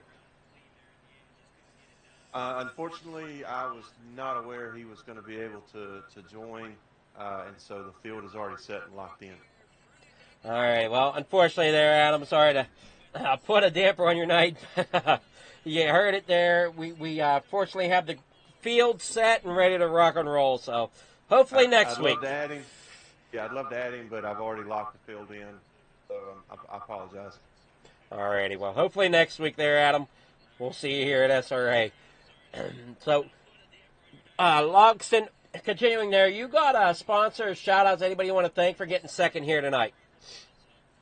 Yeah, the all of them that I mentioned before, all the nerds out there, whether you're a nerdy nerd or a gearhead nerd, doesn't matter. And everybody on the car, Icon Apparel, iRacing, iFlag, AI Chief, Boozy Jerky, Victory Fuel, Brez Coffee Co., Twisted Speed Setups. So got to thank everybody there. Got to thank, again, I mean, what a show here at Iowa. So Kirkpatrick Construction for allowing us to come out here and race. It's always good to come out here and race. I know Jeff is always going to be tough when he's here. And this is one of my favorite tracks too. So I knew once it was him and I, it was going to be a good show, and hopefully we put on a good show out there. And I got to thank 4C Tools and Equipment as well for the upcoming late model. I'll be out there in that one, and I don't know. We'll see if I can't try to outdo Jeff on that one there. It's going to be a tough order, but I always enjoy running with him. Yeah, it's going to be a tough order for sure. So great job here in the street stock. Go get that. Go switch out the cars once again, and we'll see you on track for the late model stocks and see how well you can do in that one. Sounds good. All right, now we'll get with our winner, Jeff Clifton. Good evening there, Jeff. How's it going? I'm doing all right. How about you? I'm doing well, and man, kind of take us through. We noticed that the internet service provider, or ISP, whatever you want to call it there tonight, was not playing favor for you at all. No, it was trying to do the same thing it's been doing for the past couple of weeks now. So we have a joke one of the drivers that we were with at Myrtle Beach, who was running second, he came over to the chat during the race, and he said, "Hey, you want to hear a horror story about leading a race when your internet service is bad?" And no sooner does he finish saying that, my internet shuts off completely, and I disconnect from the race. So, Frank and a couple of other people tried to do the same thing tonight. Luckily, it didn't work. So, we will try to survive the late model race and get us another win. Well, we'll see if it plays out that way there, Jeff. But, I mean, you're one heck of a wheel person, you know, a wheelman out there hanging on to it like that. And I wasn't sure, you know, where them tires were going to sit there at the end of that one. I mean, we talked about it before. You know, how big was tire wear here in the street stocks? I'm going to be honest with you. I don't think it was bad at all. Once Justin and I got out on that last couple of restarts there, and it was just him and I out in clean air, we were both setting the fastest laps in the race. He was actually setting faster laps than I was. I was just able to, I mean, I had cleaner air than him, so it would have been one thing for him to catch me, and it would have been another thing for him to pass me.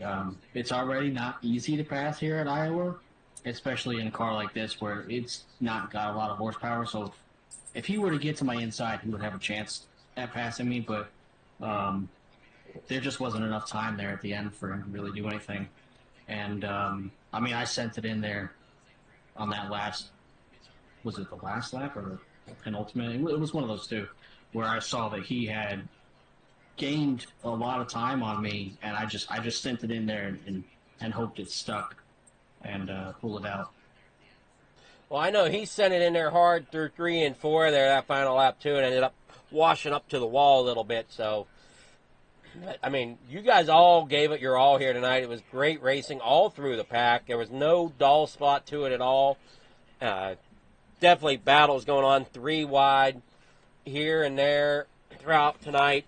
Great action. So, you guys definitely put on a great show, and great job for you bringing it home in Victory Lane. And you got sponsors, shout-outs, anybody you want to thank for that Victory Lane here tonight? Oh, absolutely. First, thank you guys for doing the broadcast. It's one thing for us to come out here and, like Dustin said earlier, play pretend race car drivers. It's another thing for broadcasters to do broadcasts for us, to give us something to look back on. We could save replays on iRacing to go back and look, but it takes up space on your computer. And if you save every replay of every race that you take part in on iRacing, it's just your computer's never gonna run. It's gonna be full of storage and all that.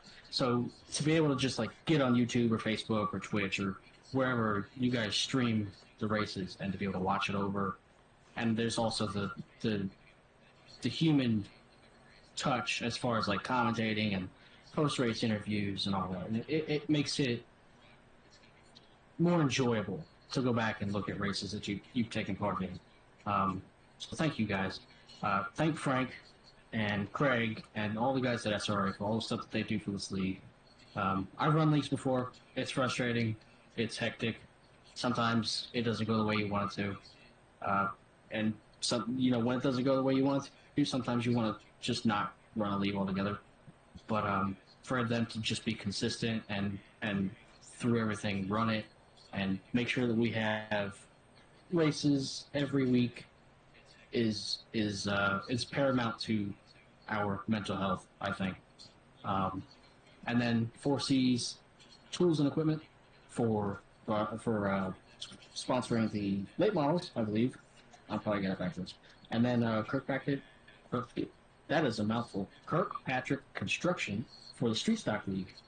Those guys put everything out there for us to be able to race and have fun and do all this kooky stuff that we do. So, yeah, I mean, this is just great, I think. And you guys put on quite the show as well. And I mean, we try to do the best by our sponsors here, and hopefully, I'm still waiting on the logos to be able to put on the broadcast here. Haven't gotten any yet, so Frank tried to get those guys to send me something.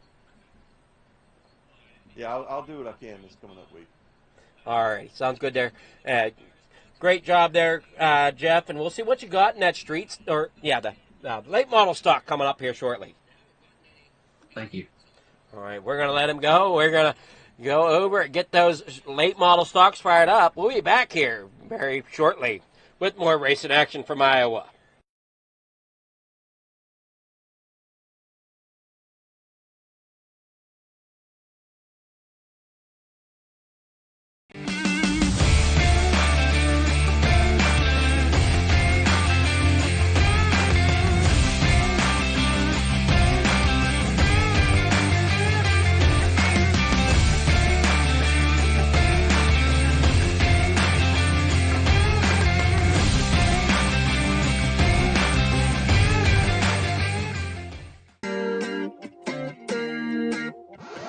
I feel like I'm afraid to say how I feel, to know I let you down. 'Cause late nights turn to days, don't wanna let you down. With each breath we give away, it'll never be the same. I'm chasing somebody who won't ever ease the pain, but I don't want half of your heart. You can have it back if it's only half of your heart.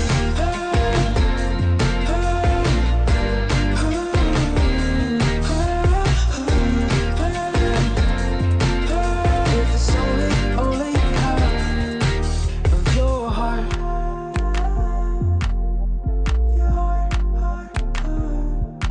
I feel like I'm afraid. Precision is our language. Creativity is our weapon. And perfection is the only option.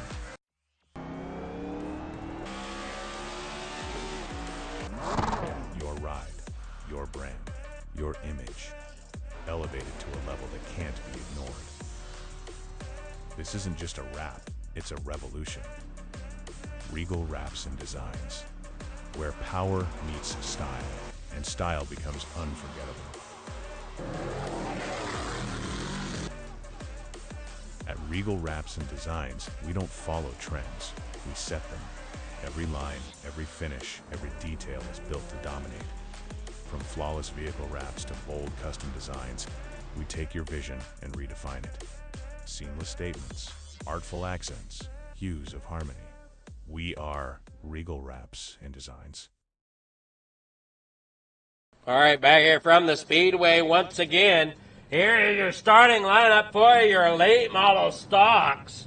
Here for the Iowa Nationals, Drew Harlowen starting now. Hold on a moment. Let's get him out on track. Well, no, I guess that is correct. Okay. We got Drew Harlowen out there on the pole in the 015.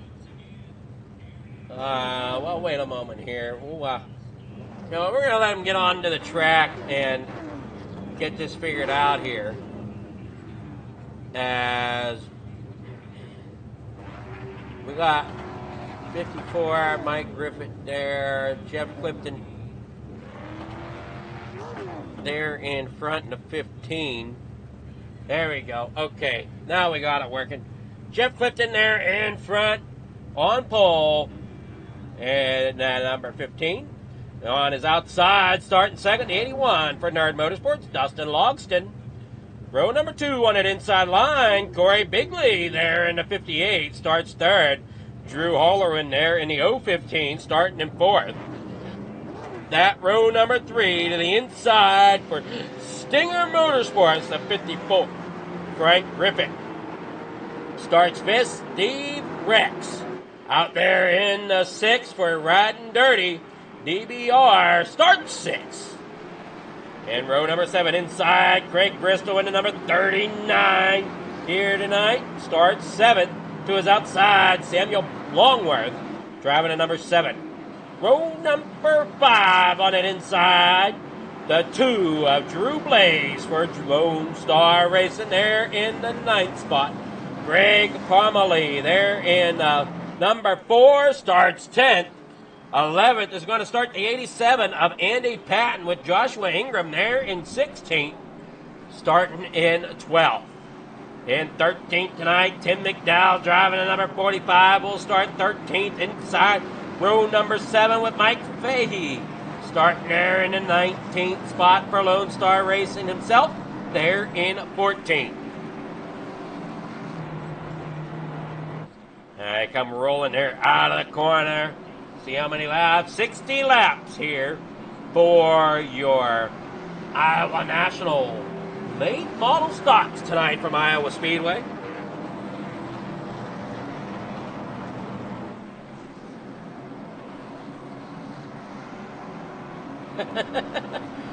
Frank's got himself a ride along right now.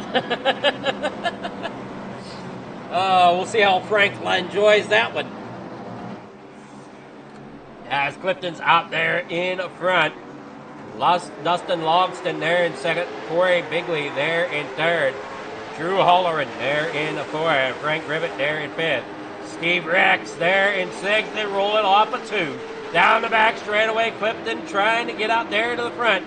Bigley had a great run going in the street stocks. Unfortunately, just could not finish it out there, as a couple of incidents worked against him, but he's got a great run going here now.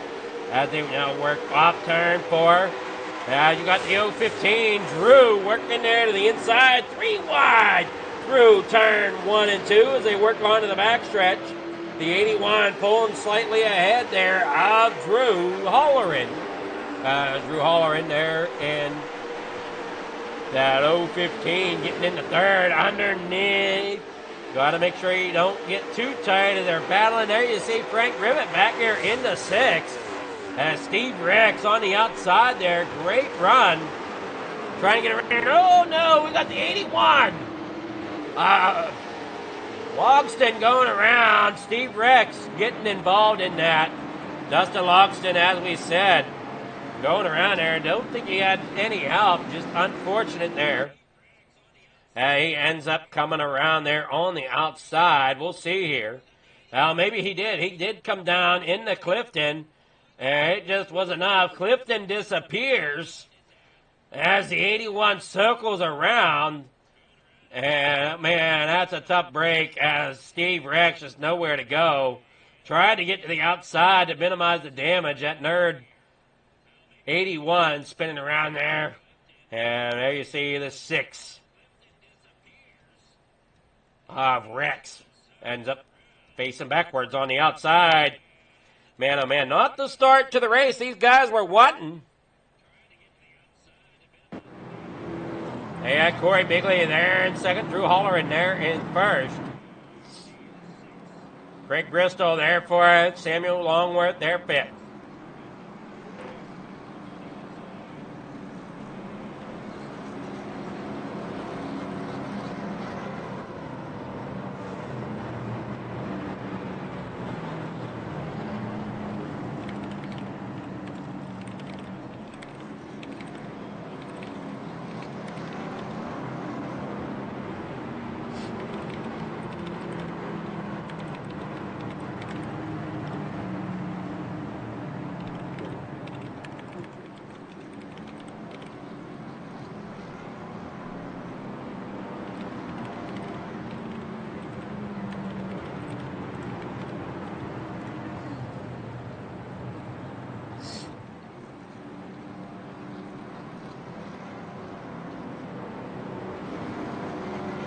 In there now, off turn number 4.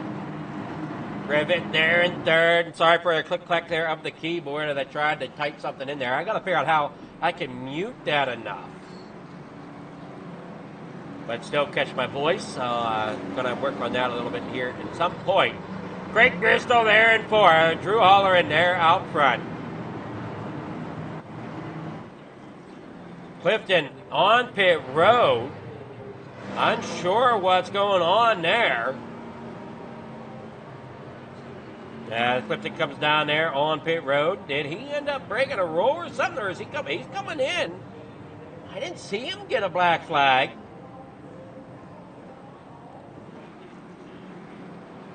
Clifton now showing in the pits. Hatton showing as out. Here comes Clifton now out of pit road, so I don't know what's going on there with Clifton. Hopefully everything's okay.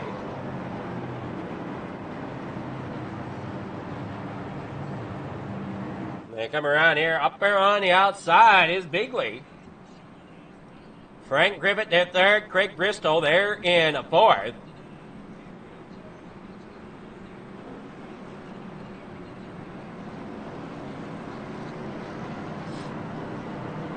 Yeah, we caught that the 54 has a passenger. We might catch you here at some point there, Adam, if you're in there, to see what your words on Frank's driving are. See if we can get a radio contact into you here at some point throughout the night.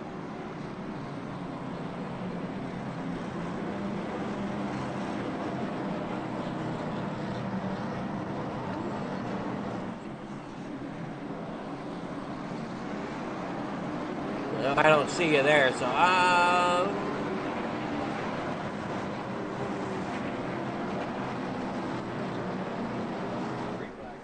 green flag in the air once again there as they roll down out of the corner. In the corner, number one, Griffith there in second. Corey Bigley there third. Craig Bristol there fourth. Samuel Longworth in fifth, and they roll it off turn two down that back straightaway.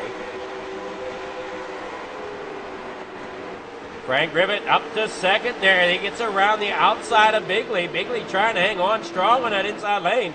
But that outside pulling good there for Frank Griffith. And he rolls there now out of the corner. A little scrape against the outside wall. Wide sweep in the corner, number 1 and 2, as he works now off down that back straightaway. Griffith in the second. 5 laps of the 60 here, soon to be complete. Off turn number 4, back onto the front straightaway. Everybody single file until we get back here to about Mike Fahey in that 6th position as he's got company there. Joshua Ingram, a little bit loose there coming off 4, it seemed, or he was just trying to find a lane. Now you got to go 4 there. Greg Parmalee down underneath. Down that back straightaway. Ingram up there in the top. Clifton there in 9th spot. Logston there in 10th. Steve Rex there in 11th. They work down there off the corner. Drew Holler in there in front. Frank Griffith there in second. Drew Corey Bigley there. They keep working down that back straightaway. Caution is out. We'll see if we can find out what happened. Greg Parmalee going around. Unsure what his problem is here as he rolled down out of the corner. He ends up into the outside wall there. They come there off the corner. Looks like the 16 ends up getting to the outside wall, comes down, catches the rear quarter, puts the 04 into the outside wall, and there was the 6 of Rex. Okay, he got through. Wasn't sure if he did or not, though. Now you see Parmalee down there on the bottom, towing it back to the pits.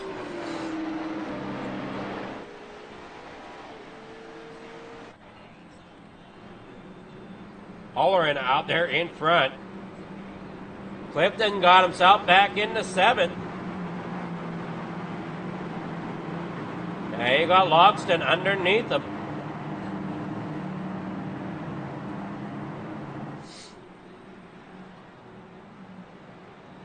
Those two really battling out hard here.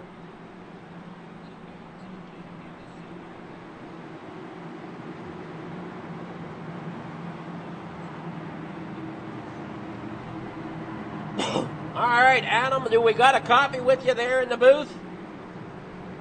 Yes, you do. Can you hear me? Yeah, we can hear you just fine. All right. Frank's actually holding his own tonight. I can see that.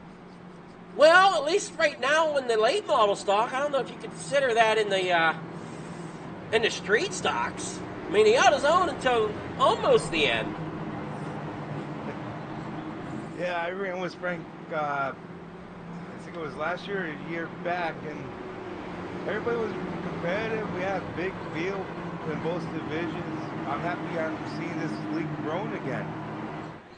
Yeah, they're definitely doing a great job here. Different perspective here with the way they run things compared to a bunch of other leagues out there. Like, I know other leagues, they run multiple divisions in a night, just like they do here at SRA, but the big difference is SRA's running it like a true Friday night short track series, whether it be dirt or asphalt. They're running it like a true short track race. They are. So that is I'm really glad to be a part of it. Believe it or not, we're happy to have you. So, man, we man, really are.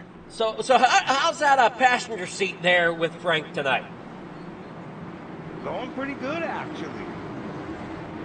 Are you scared at all with him driving? A little. I keep hearing the motor shut off to come back on. So he is scaring me there. Trying to make sure he's got enough fuel to make it to the end. That could be a little nerve-wracking. Yeah, it can be. I'm telling you, I ran Iowa with the 87 cars. This is the toughest track I think you're ever gonna find in iRacing. Well, especially with this layout, the way the turns have that newly laid asphalt down there on the bottom. Yes. I say the more rubber this track will gain, the better it will become at the end. But if you hammer into it way too quick coming out of these turns, you're just taking yourself out of the race for the night.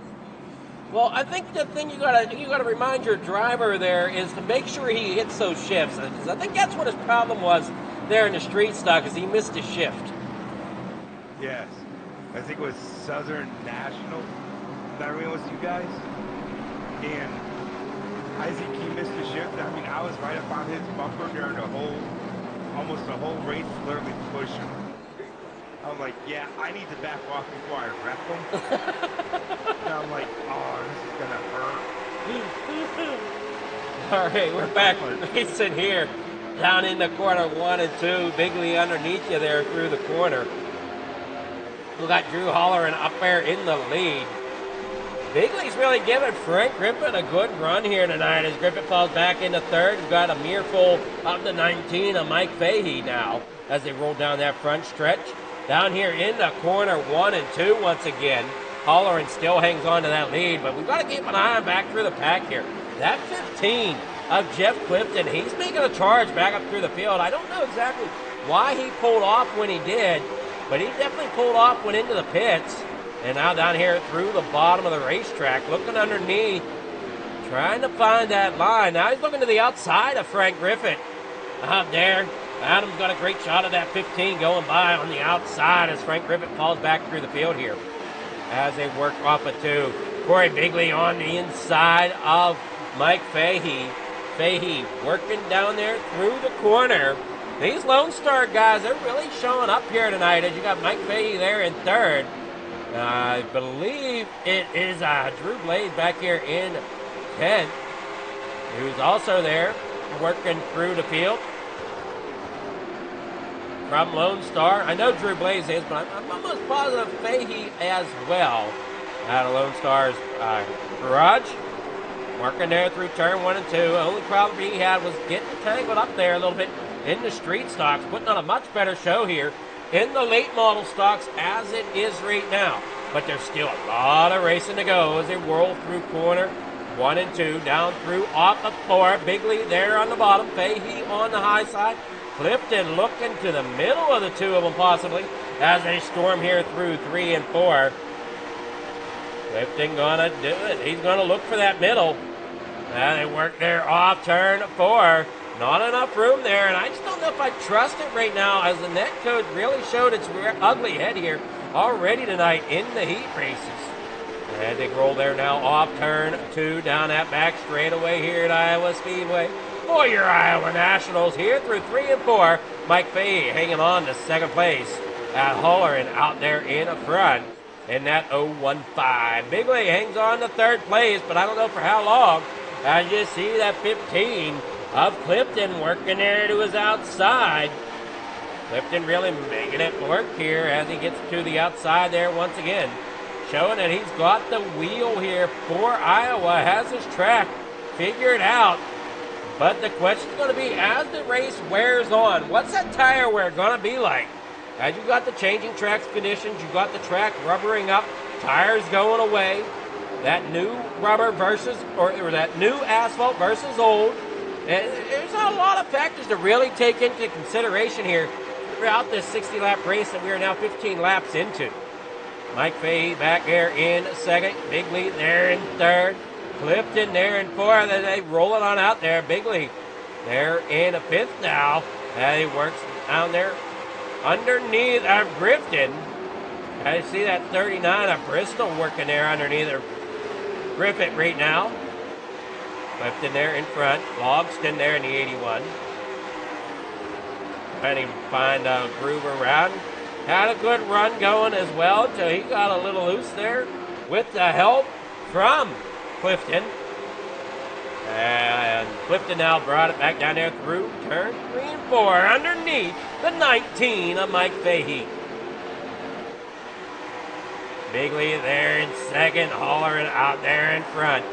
Clifton now there in the third underneath that 19 of Mike as they roll it off turn 4. Yeah, his ISP provider still not playing all that nice with Clifton here tonight. So driver's got to be extra careful around that 15 and he disappears and reappears here in certain areas of the racetrack. Trying to make sure that that voodoo trick that the teams played on him here a couple weeks ago don't play their trick again.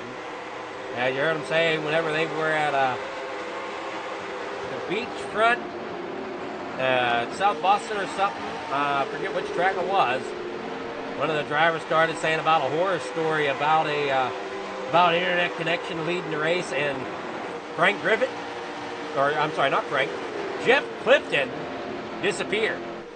And that was all it took for him that night. So he's trying to make sure that his ISP provider does not play out in the bad way here tonight, as you got 20 laps complete of the 60 here, so a third of the way through your Iowa National late model stock here tonight as they bring it there in the 3 and 4. Caution back out once again.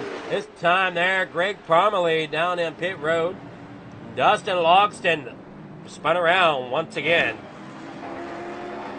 Steve Rex also having issues there as you watch them come off the corner.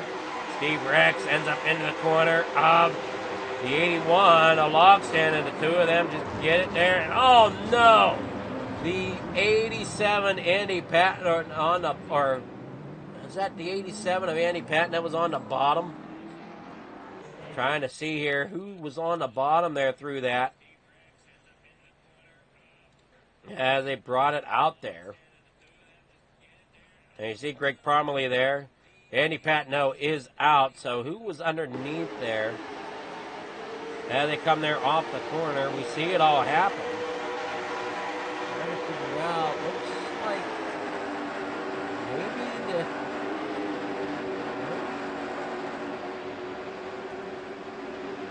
that's the 7 of Samuel Longworth getting involved with that as well. Now you see he tried the part there and ends up getting a piece of it. Man, oh man, tough break there. It don't take much to upset these cars. It really don't. So as we're under caution yet again, we'll check back in there with Adam. Man, Adam, yeah, you get nervous? I'm getting nervous. I personally in real life actually worked on these cars, and honestly tell you, it is very easy to upset them. I have 3 of the local tracks around here by me. We have one track called Thompson Speedway, which is actually 2 of them are actually in this game. We have Thompson and Stafford Speedway, and these cars are so touchy, to tell you the honest truth. Yeah, it don't seem like it takes much of an aero loss off the side of these to really upset them. It don't. I knew this one guy. phenomenal guy. He ran these and modifies at one time, and you knew how to set these things up just right, where he literally started one night dead last and worked his way up and actually won the championship. I was actually at the Speedway working on my uncle's late model, because if you look very closely when I run the late models on my car and on my street stock, it has a big banner on the hood that says R.I.P. Teddy Butler. Yep. That was actually my uncle, and that's what it's on the car for. And, Okay. We were actually standing up against his late model one night. This guy named Keith Rocco, his modified gets wrecked. They go all the way back up to his shop, grab his backup car from Thompson, kept the Thompson gears in it, and he started dead last in his race and finished first. Was a car that was not set up for the bowl. These cars here are just basically a tubular chassis. Is basically a modified, but everything's enclosed on for the wheels. And they're very, very tricky. You just got a smaller tire for all the power that these guys are producing. Yeah, I mean, I give these guys credit. They're getting them around here pretty good here tonight. They are. They really are. Believe it or not, I might just start joining you in the broadcast booth for these races for the late model series. I like it. Yeah, they're down here in the quarter number 1 again. And man, great racing so far tonight. It's going to be interesting to see how this plays out. Yes, it is. Oh, you got Drew Holleran out there in the front, leading the way, but Clifton's back at his bumper. And Clifton, I mean, he's really got a knack for getting these cars around some of these short tracks. We got Bigley working to his inside, coming down there in the corner 1 and 2 once again. Trying to get underneath that 15, but that's a tall order. As that 15 of Clifton's out there in front. As you heard from Clifton there in his interview there from the street stock, you don't really have to set the fastest lap. I mean, you can, but just having the fastest lap time does not mean you're going to win the race, as getting around somebody is going to be the biggest problem you're going to have, not so much the speed as the race drags on here.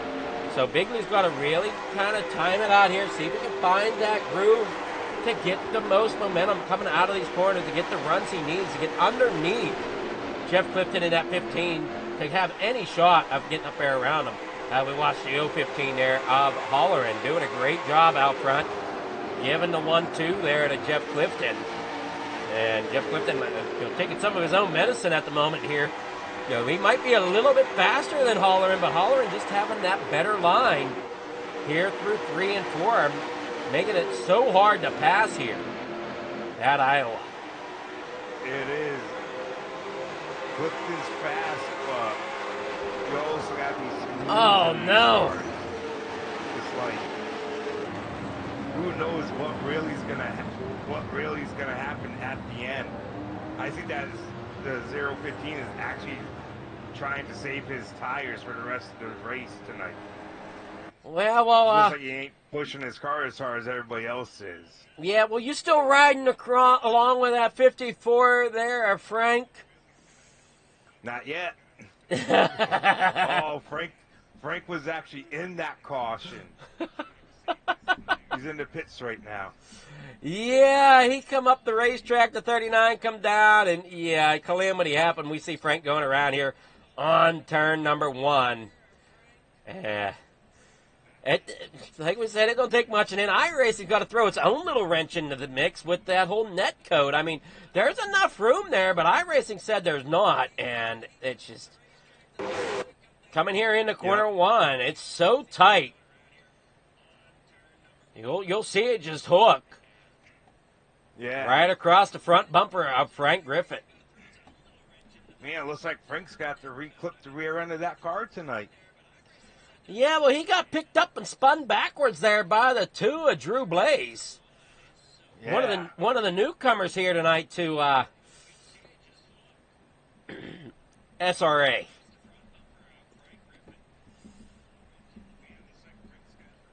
Yup. There's two Lone Star guys here tonight. One of them being Mike Fahey there in the 19, and the other one there of the two of Drew Blaze, who's on pit road getting worked on. I mean, they're both giving it a shot here tonight. We'll see how it goes as the season wears on. Yeah.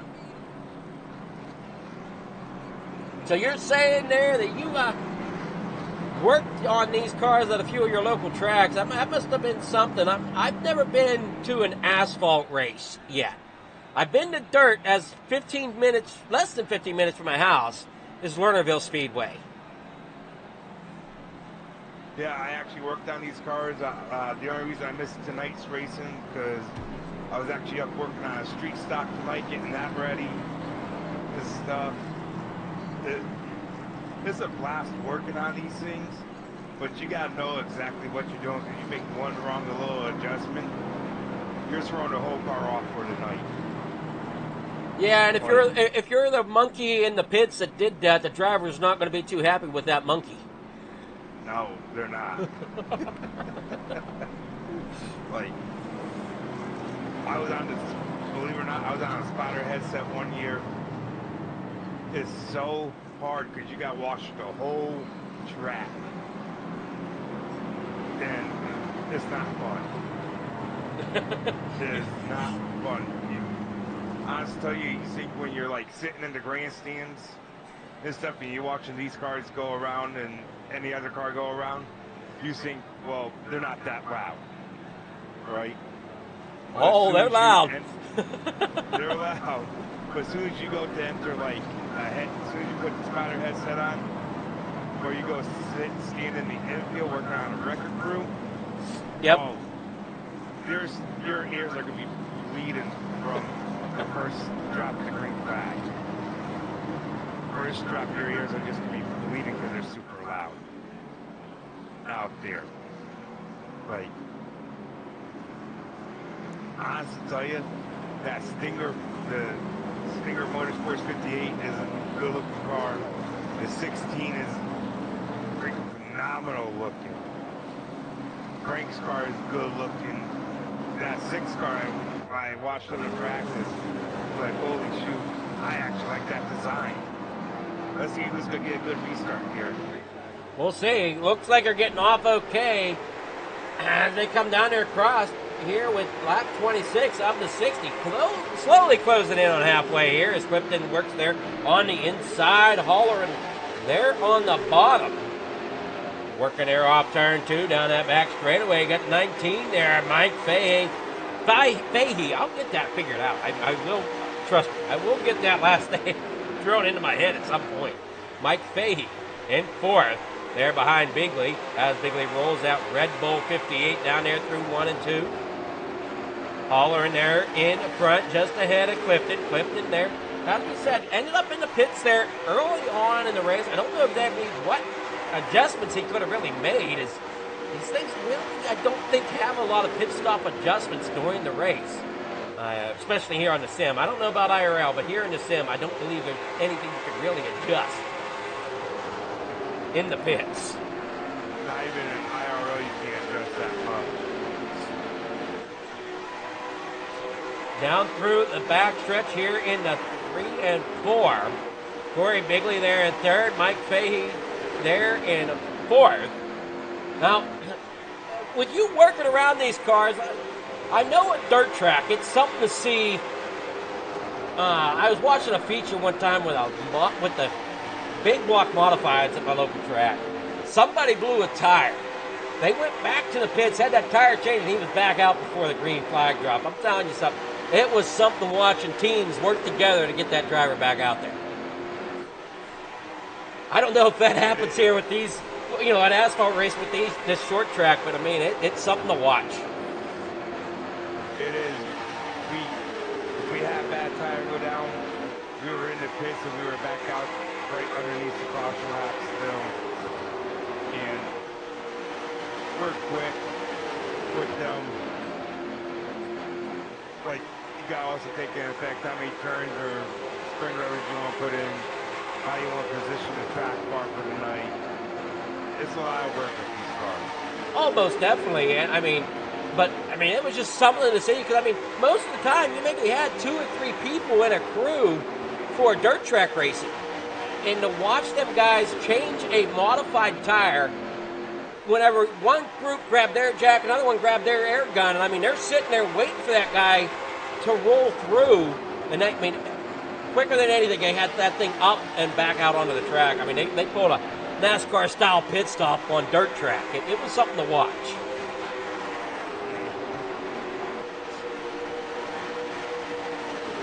That 15's working the high side like it's nothing tonight. Oh, he can grip it.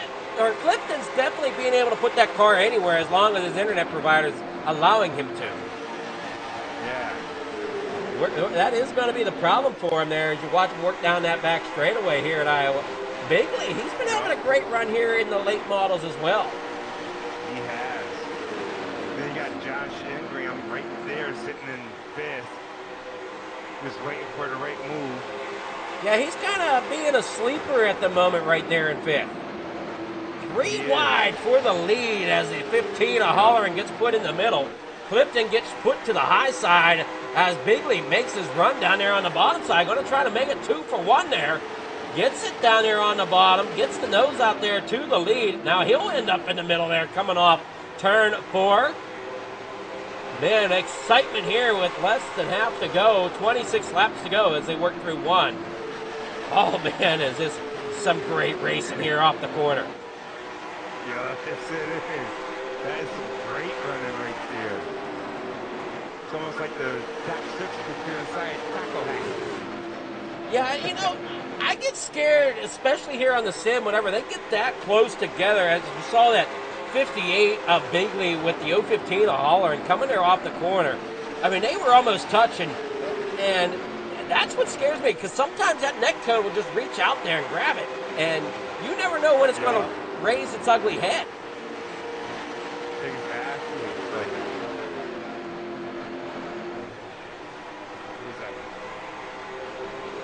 Clifton is he's just slowly walking away now. It's like he is. He's definitely got this track figured out tonight there out front. Holleran, I mean, he's not doing too bad there in second.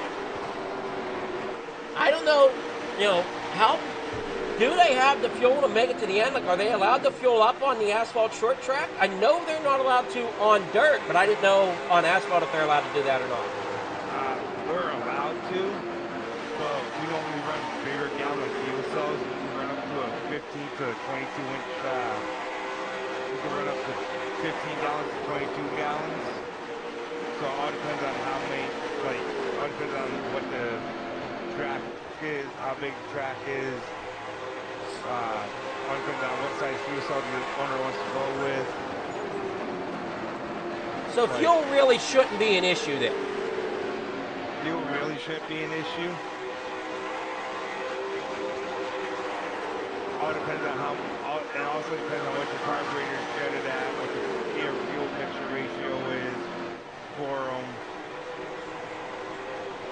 So. Mike Fay working there in 5th spot, looking to try to get underneath of Bigley there, coming there out of turn 2, down the backstretch here at Iowa. And one of the new Lone Star Racing members coming over here to SRA to give it a run here tonight, this Friday night. They work there now off of 4 through the restart zone. 20 laps to go for Jeff as he is out front. Drew Holler in second. Drew Blaze there in third. Man, he came out of nowhere. He's now here in third running tonight. So we got the 2 Lone Star Racing guys up here in the top 5. They're coming out showing they're here to play. Yep, they are. Clifton might have a run for his money this year, or even next year coming up with these Lone Star guys. They very well may. I mean, I've watched them Lone Star guys in other series, other tracks and things. They are phenomenal racers. I mean, I don't know how many people are aware of them around the sim. If you're not aware of Lone Star yet, go ahead and look them up. I know they got great plans for the end of the year. Like I said earlier in the broadcast, I'm keeping things under wraps, but just know something big is coming down through. So it's going to be interesting to see whenever the news finally drops. It is. So another cool fact about these late models, they actually run anywhere between a 602 crate motor to a 604 crate motor. Okay. So if they make more horsepower than what is put out for what the rules are set to, they will actually detune their motor on you. So what they'll do to you is, to your motor, they'll pull the bottle caps off of them, and they'll put thicker head gaskets on to give you less torque and power in them. So they'll increase the cylinder space, huh? Yes, they'll increase the cylinder space for the fire. Yeah. So it'll shorten up your horsepower. Well, yeah, because you're not getting it. You're not getting a strong push off. You're not getting as strong of a push off that combustion. Exactly.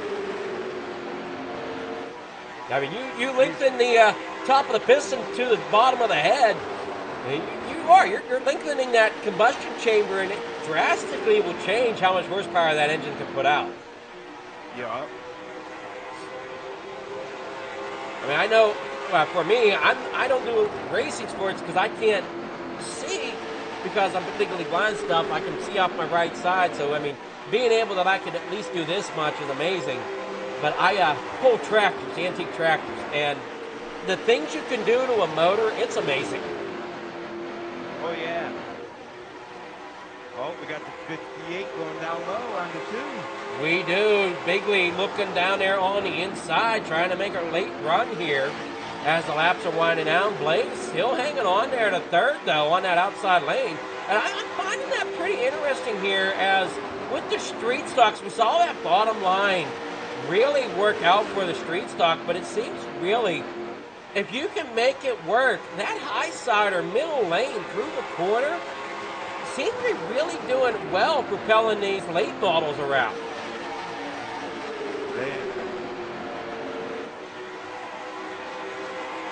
They all are, even though that the motors are sealed in these cars, it's like all the cars are equal, but it comes down to your driving style.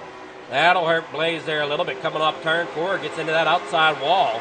That's going to open a door up for Fahey, as Fahey now works down there on the bottom. As now the Lone Star guys are running side by side there. Now we got Bigley sitting in third. Bigley's been having a great run here in the late models. It is. It's like, what, 9 laps to go, if I'm not mistaken? 10 laps ago as they work through 1 and 2 here. With Clifton out front, 0-15 there, hollering in second. And, I mean, if I was Clifton, I'd be worried. There's some strong cars behind him. There is. So it's a matter of who saved the tires for the last push here as they're coming down here to the final stints. Yeah. We got Bigley right below the 0-15.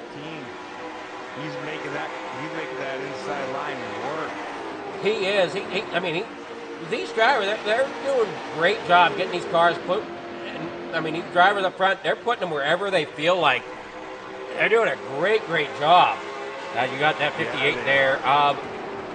Bigley now up in the second, going to try to make a run for Clifton here before too long. Blaze back there to the bumper of Holleran. And it looks like we've got a 5-car breakaway. Josh Ingram back here in 6th, kind of by his lonesome, and then you come back here to the 39 of Craig Bristol back here. Starting in 7th place, Craig Bristol's a lap down. That is true. It looks like Frank's race was over for him tonight. Well, yeah, Frank's race unfortunately is over as he's down there on the infield pit road. Yeah. Logston's out, Rex is out, Patton's out, and Palmerly is 13 laps down. And Jay Longworth there in 9th. I don't know why it showed me that they were a lap down from her. That was confusing. Here we go. We got battle for the lead heating up as Clifton's got Bigley underneath him. 5 laps to go. Bigley making a run on the bottom side. Clifton on the outside.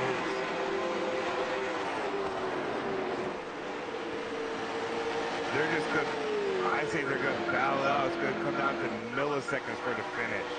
Oh, and we like photo finishes here at FFTV. I will say that. Nothing more exciting than that. Let's just hope Clifton can go and stay present for that picture. I mean, because it's going to be something here as they battle it out. Still hanging on to the outside there. Coming around here off 4, going to be 3 to go. Clifton now crosses over, getting underneath a Bigley. A little nudge there. They almost touched. Well, they did touch. That would have been a bad wreck right there. If that 2 just waits for it, if it was fun, that 2 got it into the lead and walked away. I mean, yeah, he's sitting in the catbird seat right now. He's right on the bumper, and that would have been a big mistake there if the 58 would have spawned. But 2 laps to go, he's now got a little bit of breathing room over Clifton. Clifton falls back. Drew Blaze all over the bumper. And now they work here through 3 and 4. Final lap here at Iowa for the Iowa Nationals. White flags unfurled. They're going into corner number 1. Who's it going to be? Clifton may fall back to 3rd here before it's said and done, as Blaze has a great run coming here off corner number 2. Down that back straightaway. Bigley going around lap traffic as Clifton tries to battle it. That car may become a pick here coming off turn 4 as he fights there on the bottom. Drew Blaze there. He's going to get 2nd over top of Clifton. Clifton ends up in 3rd as Bigley walks away with it here in the final stages to bring it home in the win. Oh yeah, I wonder what the split was on that finish right there for 2nd and 3rd, because that was actually good. Looking like maybe half a second. Or not half a second. 500ths, I guess it is. 500ths of a second. It was 500ths of a second. Between 2nd and 3rd, yeah. Between 2nd and 3rd. He started 9th and finished 2nd. That's not bad. Not bad at all. What's going to be interesting to hear these drivers here at the end. We'll bring up the final race results here. As we got, oh, come on now. Corey Bigley taking home the win here tonight. Drew Blaze coming out, putting down a show here for Lone Star Racing. Jeff Clifton there in 3rd. Drew Holleran there in 4th. Lone Star Racing, Mike Fahey brings it home in 5th. Joshua Ingram there in 6th. Tim McDowell finishes 7th. Craig Bristow in 8th. Samuel Longworth there in 8th. Samuel Longworth there 9th. Greg Parmerly there in 10th. Frank Griffith there 11th. Dustin Logston there in 12th. Steve Rex there in 13th. And Andy Patton in 14th here tonight. And we'll start with our finishers here, starting with Jeff Clifton. Clifton, what happened there at the end of that one? I think Jeff might have signed off. Oh, we don't have Clifton. Okay. He might have just lost internet just now. All right, well, we'll get with Drew Blaze in here. Good evening there, Drew. How's it going?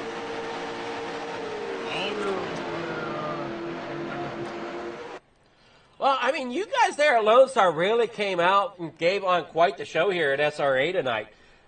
Man, great race here in the late models. first night here with SRA. Do you think you feel comfortable enough to keep coming back? Yeah, for sure. I felt pretty comfortable out there, just trying to learn some things, and yeah, just mostly learn because I don't have a whole lot of experience in these cars. I think I ran them just a couple times when they were first put on service here, so just a lot of learning.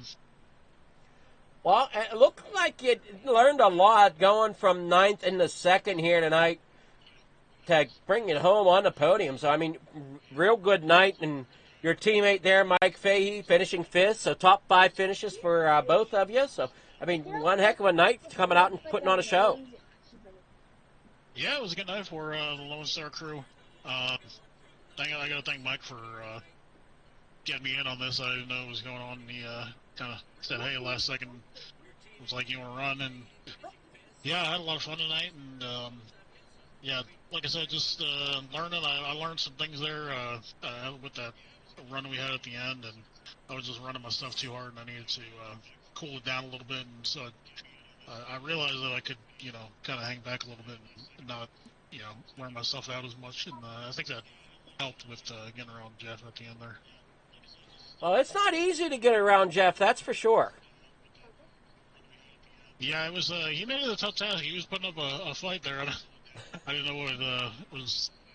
It got sketchy there at the end, especially coming out of 4 with the lap car. Just glad we didn't wreck. Well, great job there, and great job using that lap car there as a pick coming out of 4 and using it to your advantage to bring it home there in 2nd. You got sponsor shout-outs. People you want to thank here tonight for bringing it home in 2nd for the Iowa Nationals here at SRA? Yeah, just again, my teammates, Lone Star Racing, all them guys over there, just great group of guys. Thank the SRA guys here for putting on the show. Frank, you do a great job. And you do a great job with the broadcast. Appreciate you guys for having me. Well, great job there, Drew, and can't wait to see you next week here as we take on another night of SRA racing. Thank you. I appreciate it. Y'all have a good night. All right, I will get with our winner, Corey Bigley, out there getting the win in the 58 Red Bull. Apparently it gave you some wings there tonight there, Corey. Yeah, I was, at first I knew the leader was going. I kind of like, when I started 3rd and I kind of fell back to 4th, I was just kind of riding, just trying to not burn my right front tire off, because I know this track's I know the setups in these cars, they like to burn the right front tire off, and I kind of waited, and I finally, I was trying not to turn the wig up to about halfway, but I turned up a little bit earlier than that, but I was still happy with the car, because I could just, I knew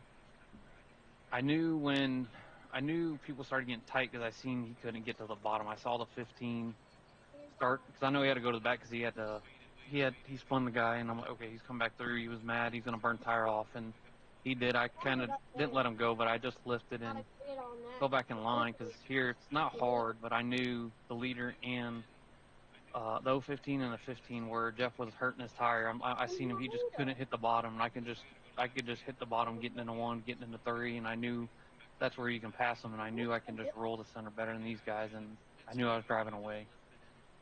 Well, you did a great job biding your time, and as we said, after the heat races, whenever we were doing the heat race interviews, we were talking to the drivers, and, we said if you want to win, patience is going to be the key.